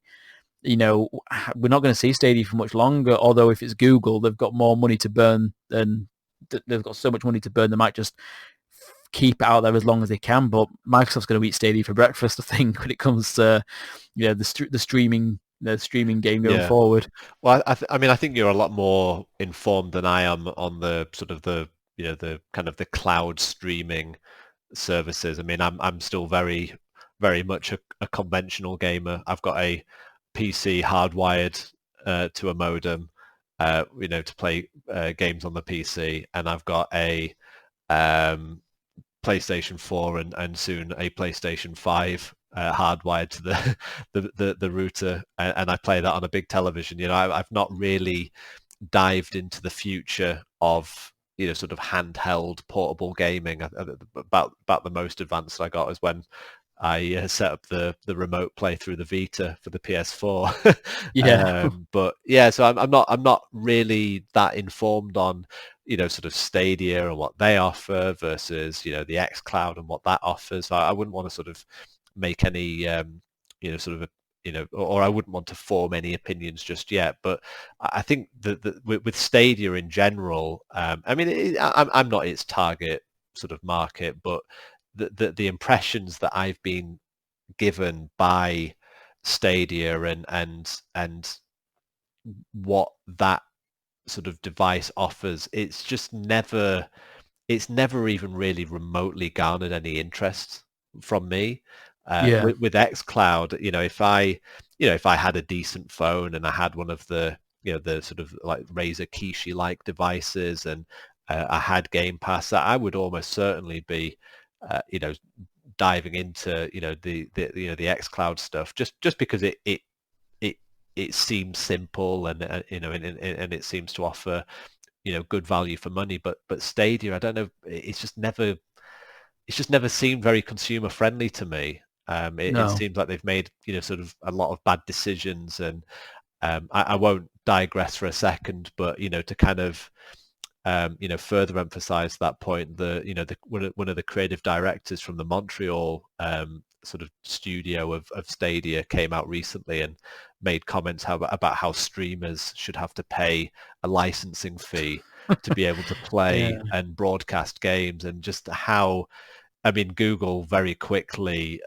distanced themselves from this opinion, and it's just, I mean, that whole situation was such a mess, and I think it really just further sort of emphasized why I've never really had any interest in this product. So if Xbox have got them on the ropes, and they don't do anything about it, and ultimately they disappear, then it's going to be a lesson learned for them, and I guess we'll see if Google have any response. And um, but on the other hand, if they come back, if they come out swinging and they make Stadia a great product, then everyone benefits. But I think Yeah. it's sort of a keep your eye on this space kind of article at the moment, isn't it? Really, we'll Yeah. see. And I'm keen to see how it plays out, because of course a few episodes back we were talking about Amazon Luna, which is the new product, new streaming service from Amazon, which is very similar. In fact, you play it through your Fire TV or your Firebox or things like that, and you connect to a controller and you can play games at home on a streaming service. So they seem to be having a jump in, and already from what they've announced, it sounds like a better product in terms of cheaper price, access to games as part of your subscription, rather than, again, with Stadia, which is you buy your games, but if you want to stream them at 4K, you then got to pay an additional monthly fee to play the games that you've just bought, rather than include them in the package. So Yeah. interesting. We'll see how that goes. I don't have any much hope, but I think Microsoft are doing a cracking job when it comes to Game Pass, and I think they're just going to keep on pushing that. And I'm really keen to see how that goes forward when it comes into the next gen. Yeah. Well, I mean, we and sort of keeping it on the subject of Xbox. I know we sort of both kind of saw this somewhat breaking news just before we went live, and I think it'd be remiss of us to not bring it up on the podcast. The news of the creative director at 343 for Halo Infinite has now left the studio. That was sort of important news, I guess, in the development of that game. Yeah. Yeah, it's worrying, I think, is the sort of the word that comes to mind. But I think the more optimistic side of me would sort of think, I mean, it's Chris Lee that's left, and I mean the sort of the impression I think we were both given by the article is that Microsoft had brought in two individuals to essentially oversee development. So they'd brought in Joe Staten, I apologize if I'm not pronouncing that correctly, from he was a former Bungie employee, and he was brought in to help with the campaign of Halo Infinite.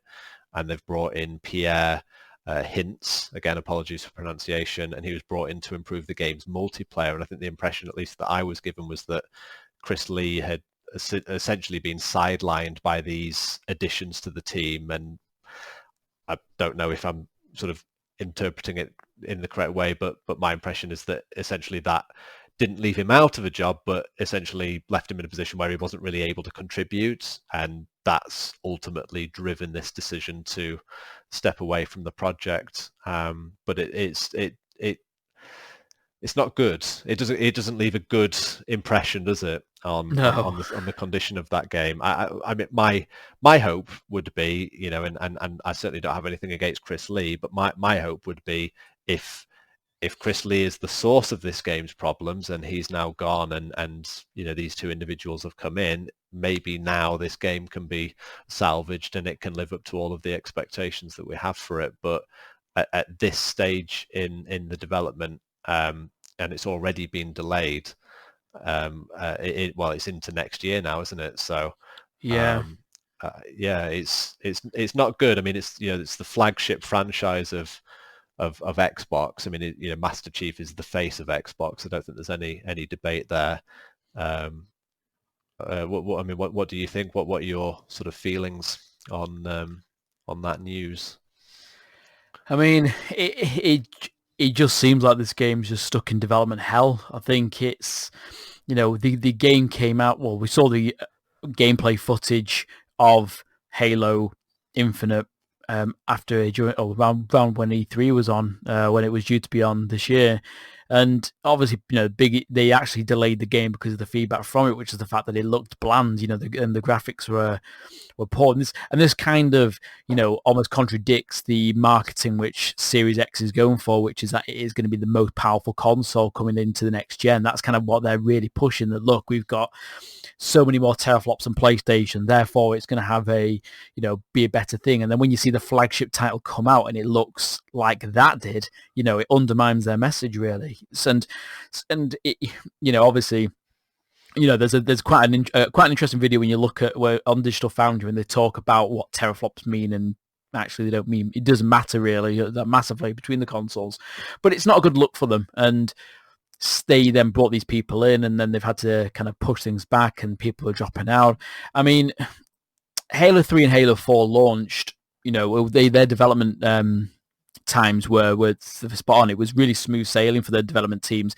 But Halo 2 had a really tortured development cycle, and that came out, and it was absolutely fantastic when it came out. In fact, it was groundbreaking when it came out. So, could this, all this bad stuff that's happening in the development lead to a better product as a result? It could do, but it doesn't reassure you, particularly when you see Microsoft's flagship getting this kind of, it's not even quiet, the stuff, normally I'm not under any illusion that things like The Last of Us Part 2 or God of War had problems in development. All games have problems in development. I think the first Last of Us, I think weeks before it came out was in a horrendous mess in terms of functionality, and it all really came together in that last delay that they put out, and they managed to fix everything, and it came out and was an amazing product. I'm hoping that this will launch and be fantastic, but it just doesn't.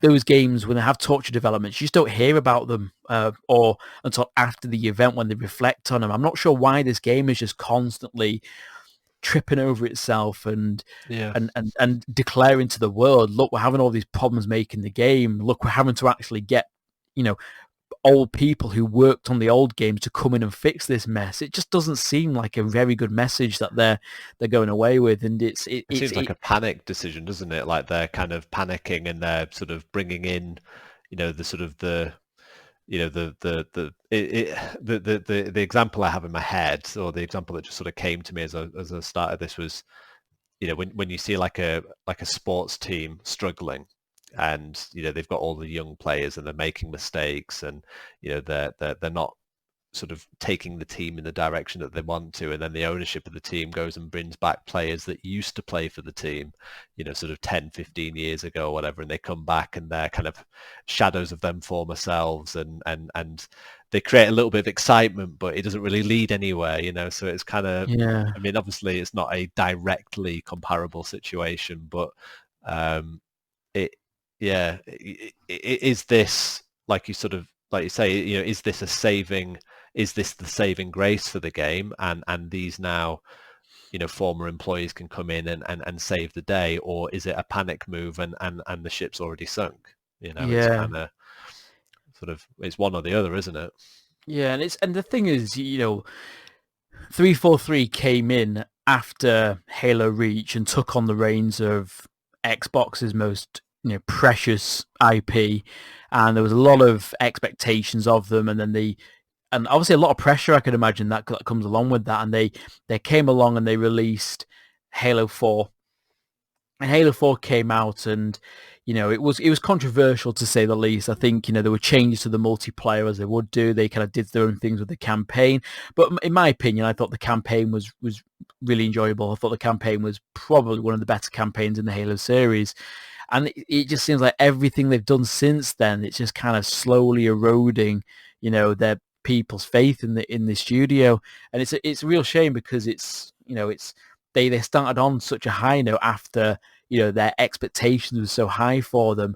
I just don't know what they can do to fix it. Obviously they're trying the best now, getting people into go back and give us the old Halo games. And obviously, they've made massive changes when it came to Infinite in terms of they've gone back to an arena style shooter, which is great, which is like the old Halo games, and they're focusing on a single Halo ring by the look of things. So only time can tell. I mean, it's going to be next year now that we get the game and we see the game, and hopefully, touch wood, we don't see any more of this bad publicity about the game. It just doesn't need it. It just needs to go away. Don't want to hear anything about it, and then come back to us in 6 months and actually just give us a release date and just show us what the game looks like. But I think, the fact that we hadn't seen anything from this game and had any beta, open events for the multiplayer, stuff like that, way up to the time, 6 months before it was due to come out. I mean, alarm bells were already ringing at that point that why haven't we seen this game? And it's clear why. So hopefully, don't see any more. Just give me the release date next year and show us something close to the time when you fix the problems.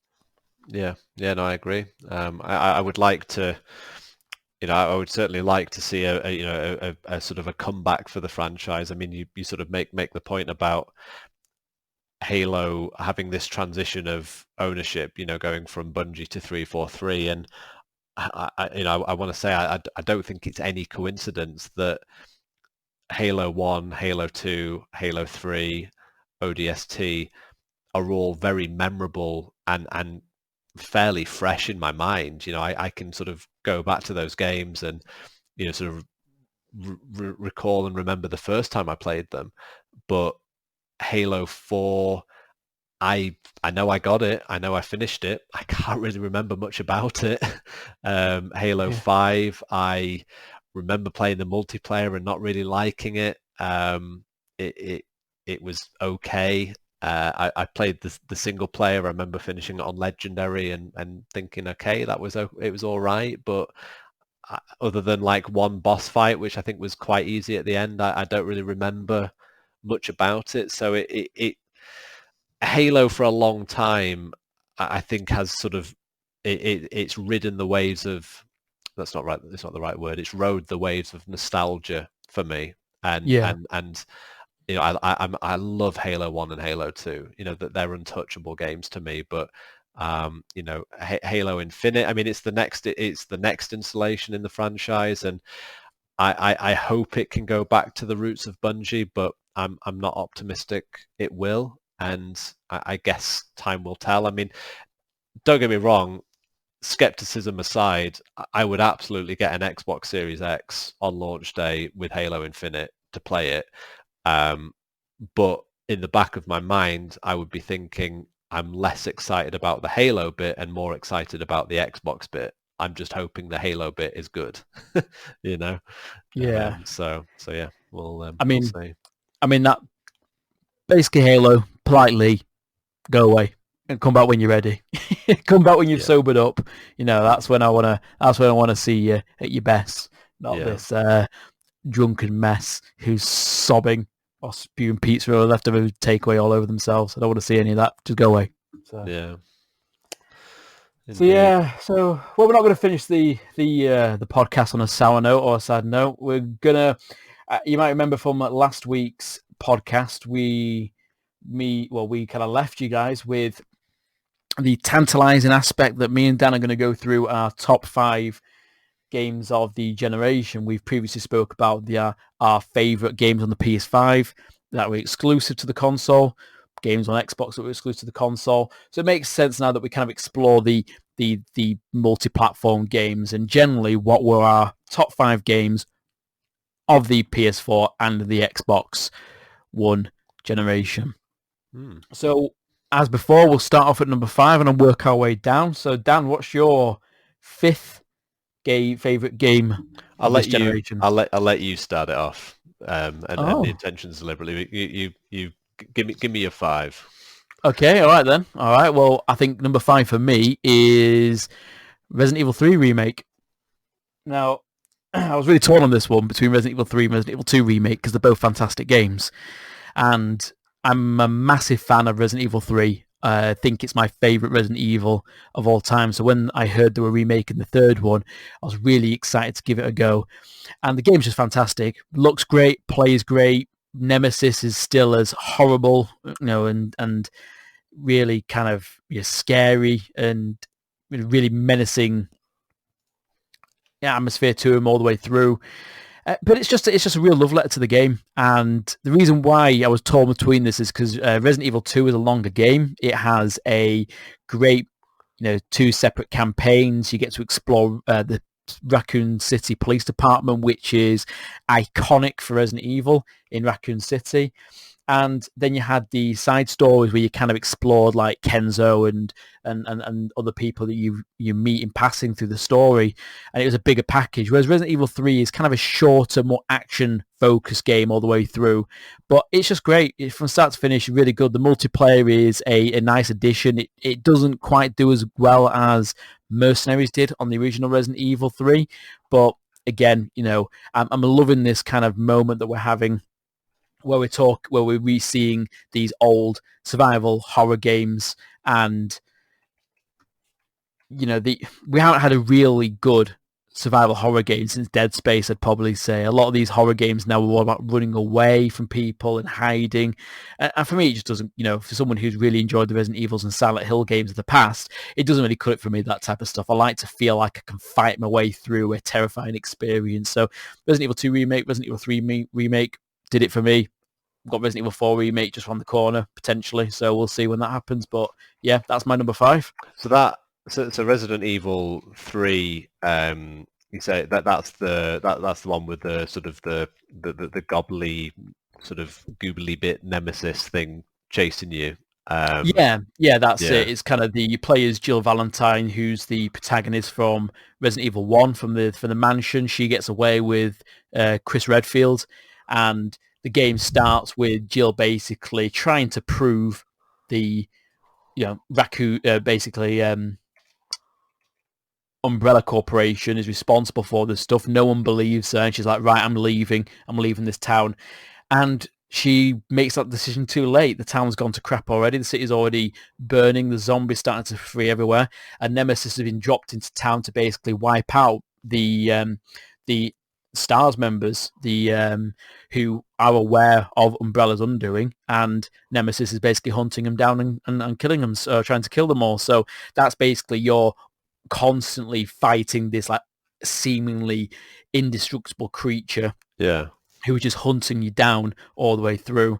And they had, in the Resident Evil 2 remake, they had Mr. X, who is a version of the Tyrant who follows you around. You can and in the police department, the stuff that game does really well is the sound direction. Like you can be in a different building, you can hear Mr. X thundering around, hit the creaking floorboards, and you can almost like tell what part of the building he's in by where he's walking and how he's the game developer said that he's completely rendered in the game. He's literally walking around. Where you can hear him is where he actually is in the map.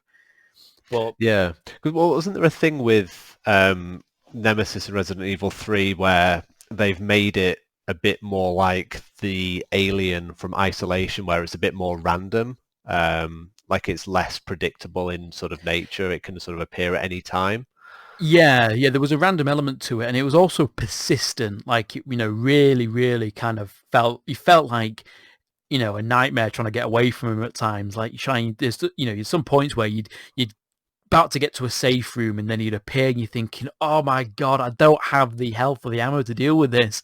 And it really puts you in situations where you have to try and get your way out of there. And with Resident Evil 3 and the remake, every encounter that you have when you beat him, he gets stronger. He kind of like evolves and gets more powerful. So you every time that you slightly get stronger, because you'll get like a new weapon, like a shotgun, or new abilities, Nemesis is doing the same as well. And like Mr. X constantly walked after you. He kind of had almost like that kind of cliche horror trope where, the person is just walking, but he's walking really fast and he's kind of able to keep up with you. Where Nemesis sprints at you, like there's parts where you'll see him and he'll be charging like a bull, knocking zombies out of the way, and you're like going crap, crap, crap, crap, crap, trying to find the right gun to be able to take him out and stuff like that. When you could hear him screaming and charging after you, it was terrifying. It really was. And that's why I think, for me, it edged just over Resident Evil 2 Remake. I did enjoy Resident Evil 2 Remake, but Nemesis is just such a good character, such a good villain, and it constantly made you feel like you were under threat all the way through. So that's the reason why it's my number 5. Interesting. So I think for my number 5, I really struggled with this list. It's a hard one, isn't I it? think because we're essentially looking at games that are available on both consoles, and that's my understanding, right? We're looking at it from the perspective of these are games that essentially are from this, well, now former generation. Yeah. Yeah, basically it can be on either console, can Yeah. be exclusive if needs be, but kind of ranking them, like, obviously we had the Xbox conversation, we're talking about Gears 4, how would Gears 4 stack up in your top 5 against like The Last of Us or something like that, So what I've gone for here then is a list of games which are available on both platforms. I made that decision deliberately because if I went with just exclusive games, I'd be basically replicating my PS4 exclusive list. You saw your Xbox list last week. Last time it was a top 2, wasn't it? So I think Sea of Thieves would get near to the top 5, but I would not put Sea of Thieves above any of the 5 PS4 games that I mentioned. So I think with that sort of prerequisite, just understand I'm not necessarily saying these games are better than Uncharted or Spider-Man. These are just games which I think stack up, that are available on both platforms, that are really good, basically. So I'd say at number 5, I'd go with Monster Hunter World as my 5th. Nice game. I played it on the Xbox. It's available on everything. But that was my sort of first foray into the Monster Hunter franchise. I'd sort of seen you play Monster Hunter briefly on like the Vita and like PSP and whatever other handheld consoles you've shown me over the years, but it was my first foray into it. I didn't know quite what to expect. I initially felt quite overwhelmed by all of the different systems that there are to like crafting, sort of ammunition, or crafting traps, or crafting armor, and what you need and how you get the certain components and parts that go into it. But I'd say once I got a handle on the system and how to prepare for hunting monsters and sort of essentially what the game mechanics were about. I mean, I would say Monster Hunter really surprised me how much I enjoyed it. I mean, I must have put, I think, probably about 190, maybe about 200 hours in total, which I wasn't expecting when I got it. So I mean, I would say in terms of sort of the best games I've played from this generation, I'd pretty comfortably put that at number 5. Yeah, no, that is a great shout, that game. I think it's a beautiful looking game and a perfect refinement of the classic Monster Hunter formula. I know you haven't played Monster Hunter before going into that one. Me, as a long-term fan of the franchise, that kind of went off with the more recent ones where it just felt like more of the same. That game just kind of really surprised me in terms of how it was able to retain the classic formula but expand it and make it into something new without bastardizing the formula, basically. And it was great, really, really good. And not many games can carry that level of tension that game does, when it's like you're fighting something and you're on low health, and it's just when you do enough damage to the monster then becomes enraged, and when that happens, its behavior can be unpredictable. It does way more damage, and you can really feel like your back's to the wall in those type of situations that I don't think many of the games replicate as well as that game does. Yeah, yeah, and I mean, I think I think it was also. I mean, you maybe be better sort of informed to make this opinion, but it seemed to me like it was a more sort of casual entry point to the franchise, in the sense that the there's a mechanic in the game where you have to sharpen weapons, and you do that via a sharpening stone that you can carry with you. In Monster Hunter World, it's an infinite, item. Like you never lose it. But my understanding is in previous installments, it was a consumable. Like it would sort of lose durability over time, and you would have to like craft those items. So I think there were certain things they changed about the game that made it a bit more accessible to people like myself who haven't played the games before. And I think that's probably why I enjoyed it so much, because it felt challenging, but it didn't feel like the sort of entry requirements were too expensive, if that makes sense.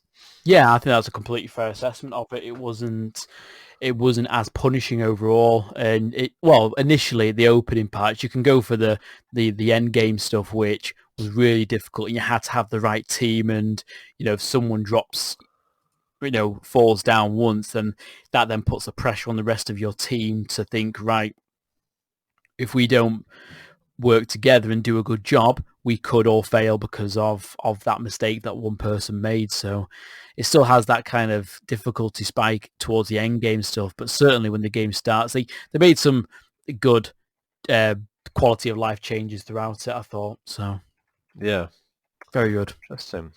And what about number 4?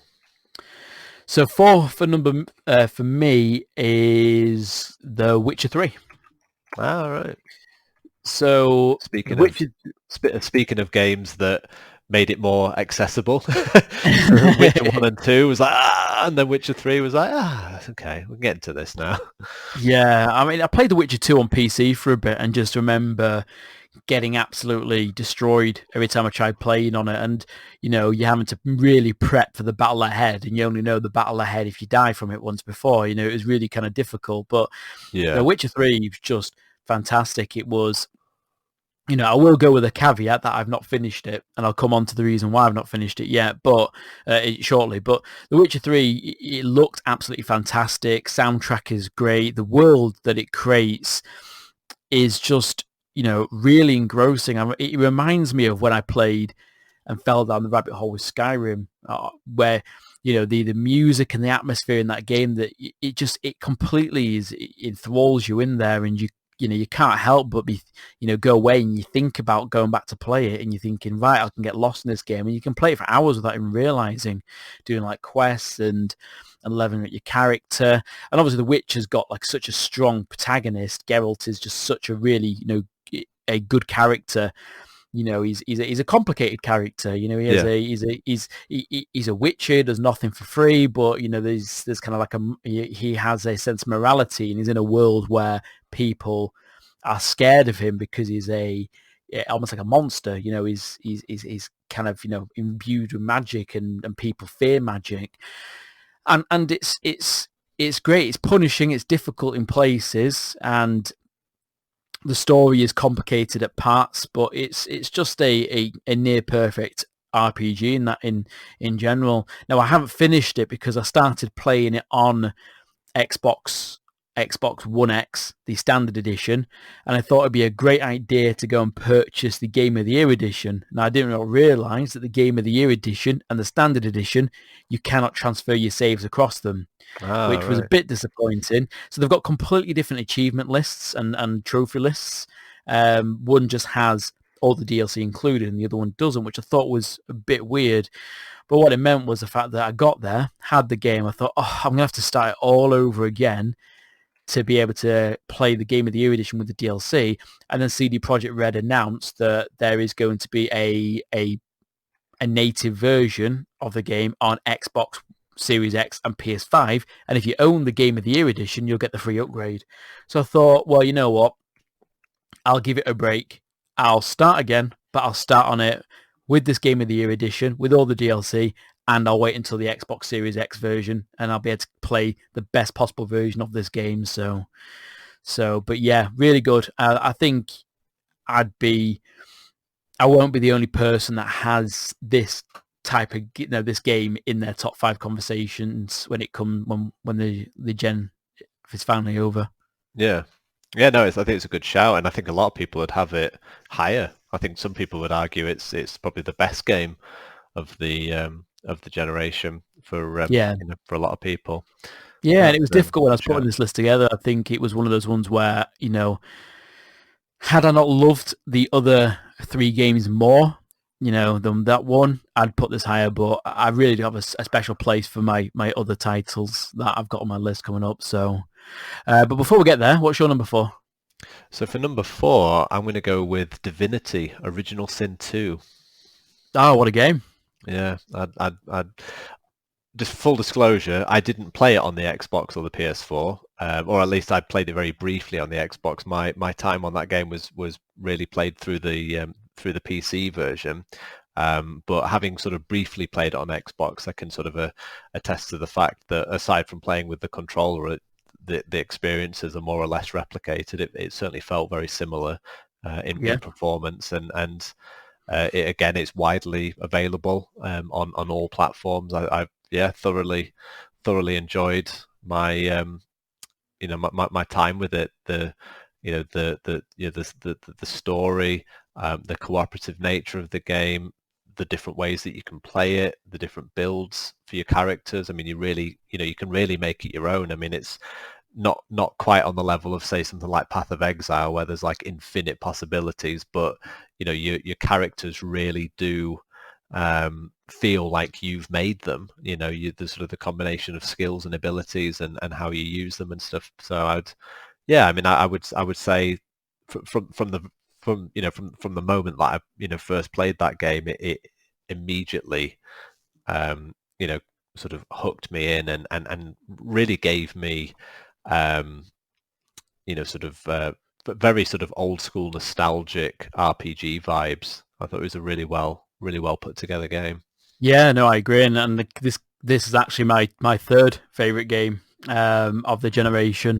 I Ah, think it's one of those game series, and I put Divinity Original Sin 2, but I don't think there's much different between 1 and 2, because obviously there's 2 separate games, and the game mechanics of the first one are slightly different from the second one. But apart from that, there's not much in it. But yeah, it hands down, amazing soundtrack, the battle system. Whilst when I read it on paper, it didn't sound like something I'd be interested in. I'm thinking turn-based, and it's kind of like XCOM. I'm not a big fan of those type of games, but the game mechanics are really easy to get your head around when it comes to the combat, and the game's genuinely funny. There's really funny moments in that game when that just happened by accident at times, and you can clear, every single character in the game is voiced beautifully.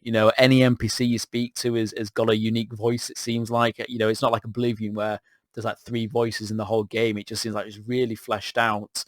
And the co-op nature, I think I played it differently in terms of co-op to you, because I know you played it online co-op. I played through yeah, both these games split screen co-op with my partner, and the way that game does co-op is just fantastic. It doesn't force you to do the same thing together. It kind of, you can go off and do your own thing. And what I like about this game is you also have like decisions that you and your co-op partners have to make, but you can disagree with each other, and it's almost kind of like a roll the dice or rock paper scissors to see who gets the choice to go ahead with.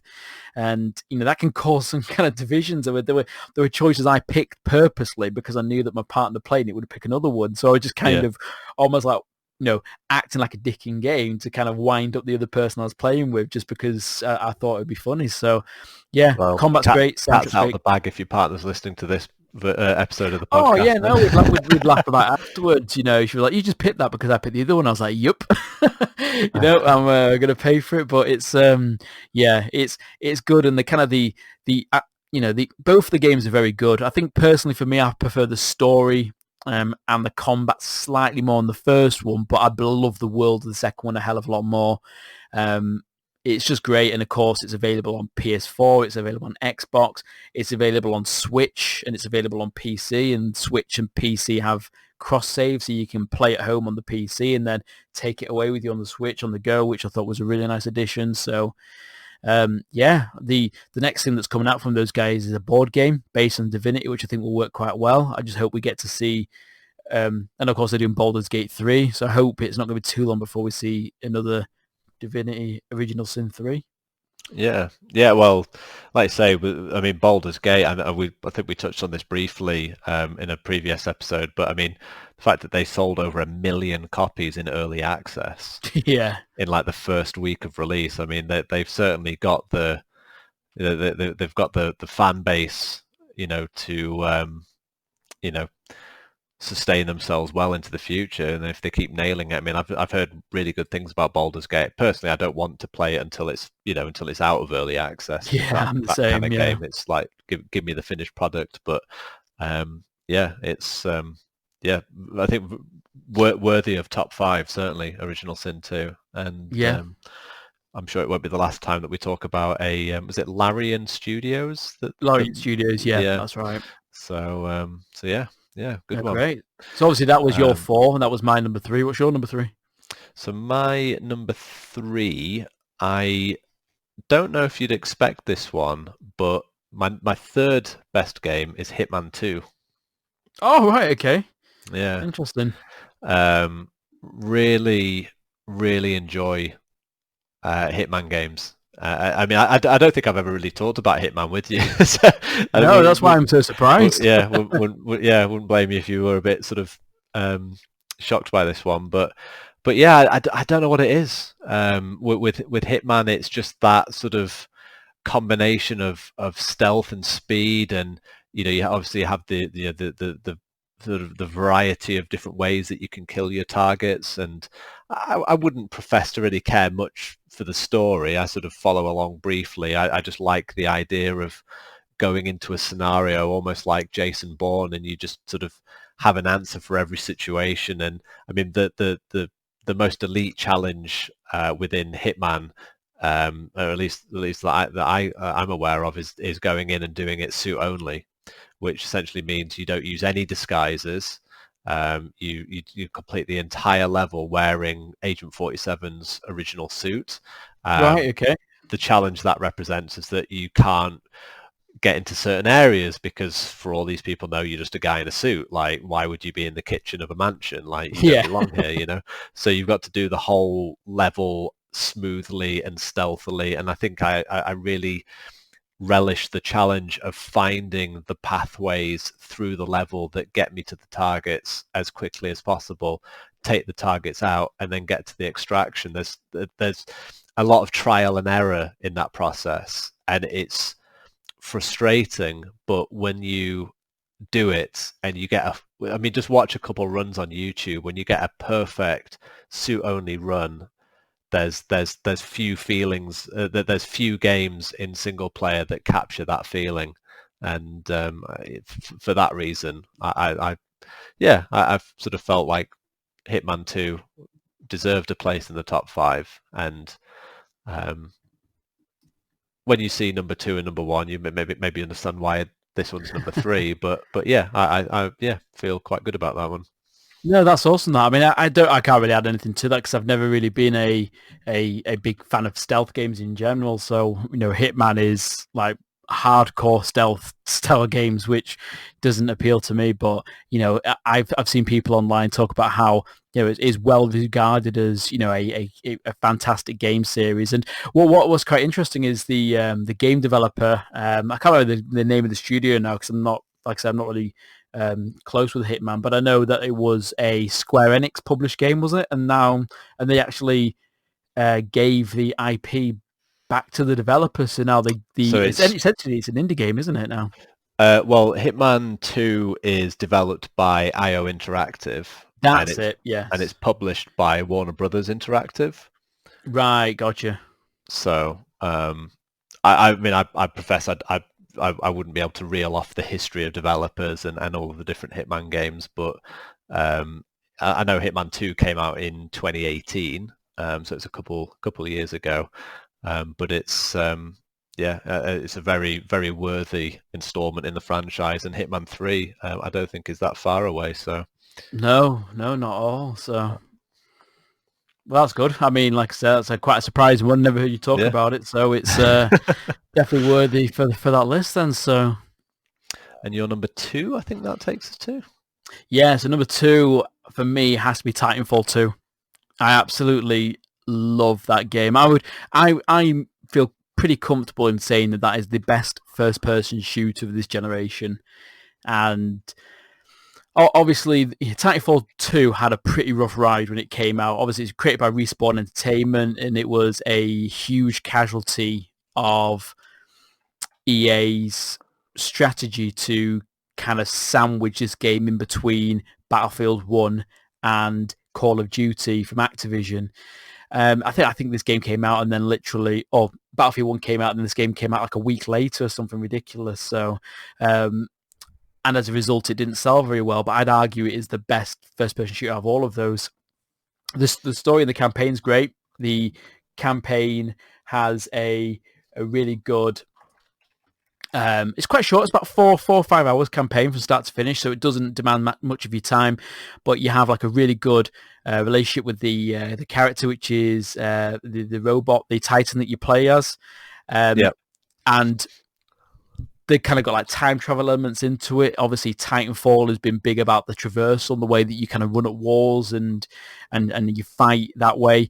It's just there's certain games where you play that just feel great to move around in, and Mirror's Edge was one of those games, and this is another one of them, which I probably say does it better than Mirror's Edge, where you feel like a badass all the way through, and the kind of the idea is that the pilots are next level soldiers. You can take out grunts on the field and things like that. But then you get into these battles when you jump into the Titan and you're fighting other Titans on the field, and there's a real sense of urgency when you're fighting multiple Titans on the field. The alarms are going when you've taken too much damage, and they make the Titans just so good in the game. Like literally, when your Titan's ready and you call your Titan down, and you literally see it drop into the field and you dive into the machine, it picks you up and you're ready to go. I've never been a big fan of games like Armored Core or anything like that, but the way Yeah. that game just handles the mechs and the way that they feel and how they actually don't seem like they're massively overpowered, but they are at the same time. It's just great. The multiplayer is fantastic. It's well balanced, and again, they have the NPCs on the field that kind of help you rack up points and build your Titans quickly. It doesn't go overboard like a lot of these first-person shooter games do now, where they've got like a million of, you can get like 1,000,001 attachments for every single gun in the game, and then you can customize it so it's got like happy emoji faces all over the side of it. It's nothing like that. It's literally, you've got a handful of weapons that you can choose from. You've got a handful of abilities that you can choose from. It just kind of throws back to when like first-person shooters weren't all about kind of like, the cosmetics and, trying to push you to buy microtransactions all the time and stuff like that. It's just a great, great game from start to finish. And, the story's brilliant. I don't think there's any game that really, first-person shooter, that really has that kind of level of storytelling in games. And I think the only game that kind of comes close to it, which ironically has time travel elements in that, is Singularity, which was a 360 game which was made by Raven, who are the guys that are at the helm of the upcoming Call of Duty Cold War. So, but yeah, what a game. Did you play much Titanfall 2? I played it briefly, and then I think I sort of got into the multiplayer a bit more, and the single player took a back seat. But I mean, it's certainly not for lack of quality. I've sort of seen a number of sort of YouTubers and reviewers over the years attest to how great the game is. I've just, for one reason or another, I've just never sort of found the right time to go back and revisit it. But I mean, I've never heard bad things about it, so I think it's one that at some point I most likely will play through. I don't think it's a particularly long campaign either, is it? It's sort of No, about 5 hours. Yeah, so yeah, I mean, at some point for sure, I'll jump in. Maybe one Sunday afternoon, I'll smash out 5 hours and get the get it ticked off, as it were. Yeah, and it's notorious as well for being constantly on sale. I mean, they released an Xbox One X patch, which is funny actually, because coming from EA, if you look at their games on the Xbox One X, they're typically EA games don't get patches for the One X console, so it's quite surprising that they did this with Titanfall 2. So it looks fantastic, but it's always on sale. Like I think the last time it was on sale, you could get the game and all the DLC for £3, which is just Oh wow. obscene how Yeah. cheap that game is. It's just, if you see it on sale, just buy it. Just do it for £3. I can't imagine there's any game that will satisfy your time for that price. I'll wish list it and wait for the sales then. Aye. So you're number 2 then. I will go with Red Dead 2, Nice. number 2. Yeah, it was a bit of a sort of a toss up between 2 and 1, in terms of position 2 and position 1 on this list. It the only reason I've put it at number 2 is because despite having played it quite a bit on Xbox and recently played quite a bit of it on PC, I haven't actually completed the story. Mhm. Played a lot of the multiplayer, probably, I don't know, 300 or 400 hours plus. Yeah, I've seen enough of the single player to feel pretty comfortable putting it on a top 5 list, and it might even be top. It might even be number 1 when I do get the story completed. But yeah, I'd say Red Dead 2 at number 2 Nice. is I think that's very yeah. respectable, isn't it? Yeah, I think it is. Yeah, there's a lot of competition, a lot of games out there, and yeah, number 2 I think is it's worthy of that. It's fantastic. I mean, what can I really say about it that we've either not said before or you've not heard before? It's generational. It's ahead of its time in many respects. It's still sort of pushes the boundary, for open world games, and I think in a lot of ways it's really the measurement of what makes a good open world game at the moment, and it might maybe CyberPunk will set the standard. We'll see. But Yeah, right not now, I long think now. Literally. Red Dead 2 is there. Nice. No, that's very good. Very respectable, that. And your number 1? So my number 1, I don't think will be much of a surprise, is Hollow Knight. So I think Hollow Knight is easily my favorite game of the generation. It wasn't even a difficult choice for this one. It was more difficult for me to rank number 2, 3, 4, and 5 than number 1. Yeah. I can't remember the last time a game enamored me this much when I picked it up and started playing it. Just from the opening cutscene, the beautiful art style, the soundtrack when you drop into the first area of the game, it's just beautiful in every aspect of what it does. The gameplay is tight, it's responsive, it's challenging, but if you fail, you feel it doesn't feel like it's cheated you in any way. You failed because you made a mistake or you didn't use your abilities right. The soundtrack is just, it's just really, really beautiful. Each area that you go into, like different biome, has a unique soundtrack in the area, and it's like a mixture of like piano, and it's like somber music in a sense. It's nice. The world building, it doesn't have like a story that it explicitly tells you straight to your face. It's kind of like you land in this place that's like destroyed or deserted sort of thing, and you kind of learn what happened to the world through dialogue from like notes and things like that, or Yeah. from the residents that they're still there in some aspects. And yeah, it's just beautiful to look at. I mean, I played it on Switch, I played it on the Xbox, I've played it on PC. It's just a game that I just can't get enough of. And there's certain games that you play which you go, you put the controller down, and then all you can think about is the world, the environment, and the fact that you just want to pick it up and go back to it later. Yeah. And when you finish, when the credits rolled and I finished it, I put the controller down. I was so satisfied with what I'd played, and then I realized that they've released like 4 or 3 different expansions for free, and every single expansion has an alternate ending to the story.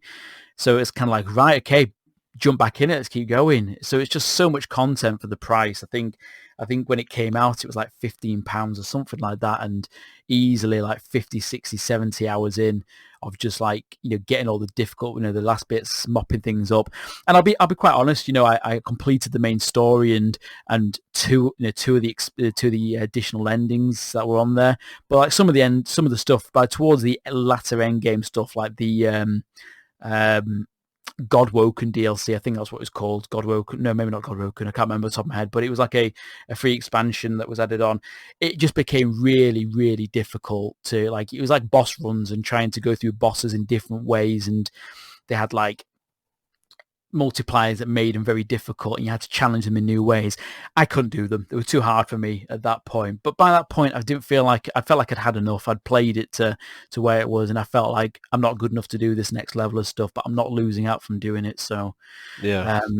yeah, I could talk about Hollow Knight for hours. I've bought the piano version, the original piano versions of all the music, and I've got like the sound sheet, the music sheets for playing it on the piano, and you know, it's just great. Obviously, Silk Song, which is the next game, which was due to be an expansion, but it became so big that they've actually made it into a new sequel, has a vague release window, release date of this year, which I don't think is going to happen. So we'll see. But yeah, I can't rate that game highly enough. Well, yeah, that's a hell of an endorsement, and I mean, you've always spoken very highly of Hollow Knight. I've known that. I mean, you even bought me it for Christmas, which I've rather shamefully haven't really played. But it's certainly not for lack of interest. And I mean, it's visually, like you say, it's a very striking game, and I without even really having played it very much, the art style. Is certainly the first thing that I notice, and at some point, honouring your gift, I will play it. Typically, I haven't, I think as we both know, I've not really been much of a sort of a side-scrolling sort of Metroid sort of Vania game sort of enthusiast, as it were, but Yeah. yeah, no, that's good. Just play it when the time is right. It's not a game that you want to jump into, when you've got other things going on in the background. You just want to be able to pick it up, devote a bit of time to it, and then if you fans, and then it'll get its hooks in you, I'm sure, and then that'll be it. But yeah, what a game. We obviously talked about our PS5 lists and things like that, and PS5 exclusive games, Xbox exclusive games, but Hollow Knight is my favorite game. If we put a list together, including exclusive titles, it would still be ranked my number 1 game of the generation. So, what a game! Brilliant. Just talking about it now wants me to go back and play it. So, well, I'll get my number 1 briefly out of the way, and let you go and do that. yeah. What's your number 1? So for my number 1, I'm gonna go with Jedi Fallen Order. Oh, nice! Star Wars Jedi Fallen Order. Another Respawn game. Yeah. What can I say? It wasn't what I was expecting when I bought it. It sort of the impression I had in me was it was going to be a kind of sort of a hack and slash, very casual, easy, cinematic experience. You just sort of hack your way through the game and it's done in 12 hours, but it was a lot of fun on the way to it. Obviously, there's no multiplayer. It's a single player sort of narrative driven game. But what I found when I got into it was that first and foremost, the difficulty of the game was very humbling. I sort of right from the offset, I made a conscious effort that I was going to explore every area, get every sort of nook and cranny of the map discovered, and every bit of it I would experience, and I sort of wandered down a pathway that had a bit of a jumping sort of puzzle and got through that, and I thought, well, this is interesting. Like, I'm sort of 15-20 minutes into the game and I've already found something that I maybe wasn't supposed to find straight away, and I sort of got to the end of this sort of network of tunnels, and in the sort of the final room was this big monster, for want of a better word. I can't remember what the creature was called, and it turned out to be one of these kind of open world bosses, and it Yeah. absolutely annihilated me. Like, it's like I remember thinking, like, I mean, I know I put it on the hardest difficulty, but like that was humbling. Like, I've literally just been destroyed instantly, and I spent about I want to say about the next hour, maybe an hour and a half, going back and fighting that thing because I was adamant. It's like I'm not being beaten by something 20 minutes into a game. That's not happening. And admittedly, it was on the hardest difficulty. Generally, if I'm playing a single player game, I'll put it on the max difficulty straight away, unless the game basically says, "Look, just don't do it." Um, and I beat him. I got got that out of the way, and then got a better grasp of what the game was about. And it might not be the comparison you would expect, but the game that it most reminded me of while I was playing it was Uncharted. And if you recall, my top 4 games or top 5 games of the PS4, number 2 was Uncharted, Uncharted 4. And I guess what I mean by that is that there's a lot of kind of tomb exploration. There's a lot of puzzle solving. You've got to work out how to get to certain areas. It's not given to you. It's not it's not like a tunnel, and it's not linear. It's not the game doesn't give you very, very many clues. And there's areas where you have to get to for one reason or another, and it's not immediately obvious. Like, you've actually got to sit there and really process what's around you and use the environment to your advantage. And some of the puzzles really did, for a while, get the better of me. I'm not ashamed to say, and eventually I got through it, and I 100%ed the game, which isn't very common for me in this generation of games. I've typically finished them, and regardless of how much I did, I've kind of put them to one side. But Fallen Order, I made it a conscious effort to really really explore everything it had to offer. And I won't say anything for spoiler purposes, but the end of the game was really a jaw on floor moment. Like, I was like, oh my god, that was absolutely out of this world epic. Like, it gives me goosebumps even remembering it and explaining it. Like, that's how good it was. So if they if they were to sort of look at continuing that storyline, that I'd be all for it. So yeah, I'd say Fallen Order, number 1. Well, that's awesome, that. And I think what's interesting about that game is what it birthed after you. You mentioned the kind of link that you kind of drew from that it was very similar to Uncharted. And of course, the game that was going to be coming out instead of it was Star Wars 1313, which was the cancelled Star Wars game directed by Amy Hennig. Yeah. Which, when that game, we saw the trailers for it, and everyone was like blown away, like, oh my god, it's Uncharted Star Wars. This looks incredible. And then Disney came along and, cancelled all LucasArts game projects, which meant that game just ceased to be. And then we got this game in short after, which is by a studio that had never done anything like this before. I mean, Respawn is well known for the Titanfall series, and also being created by one of the some of the guys who made Call of Duty Modern Warfare 2. So it's something completely out of character for them, and it's universally seen as probably one of the best Star Wars games in recent history. So yeah, I would say, I mean, in terms of this generation, it is the best Star Wars game. I think if we were to talk about the best Star Wars games of all time, that's a top 5 list for another day, another time. But I mean, certainly it's in my opinion, very worthy of number 1. So yeah, no, that's a cracking list. That good list there, and I think that's well worthy for the top spot. So obviously, we've gone through our top 5s now. We would love to hear from you. If you've got a top 5 list, or what you class as your top game of the generation. So if you have any questions or thoughts on the show, you can email us at grapplehookpodcast@gmail.com. You can reach out to us on Twitter at grapplehookpod, or you can reach out to me and Dan directly on Twitter. My Twitter handle is at Matroidvania, and Dan's Twitter handle is at TatchND. Thanks for joining us for this bumper episode of Grapplehook Podcast. I'm really appreciate your support and feedback. It's been, just before the podcast started, me and Dan were going through the stats of the podcast so far. It's been really humbling to see, how many downloads and support, that we've had. So, thanks. Keep downloading. Also, leave us nice reviews on your podcast service of choice if we're there. It really helps us reach out to a wider audience of people. And any feedback for the show, please let us know. Any other closing comments from you, Dan? No, I think it's I think it's a good time to wrap up, and we'll be back with another episode a week from today. Yeah, indeed we will. Thanks for listening, everyone. Take care. Bye.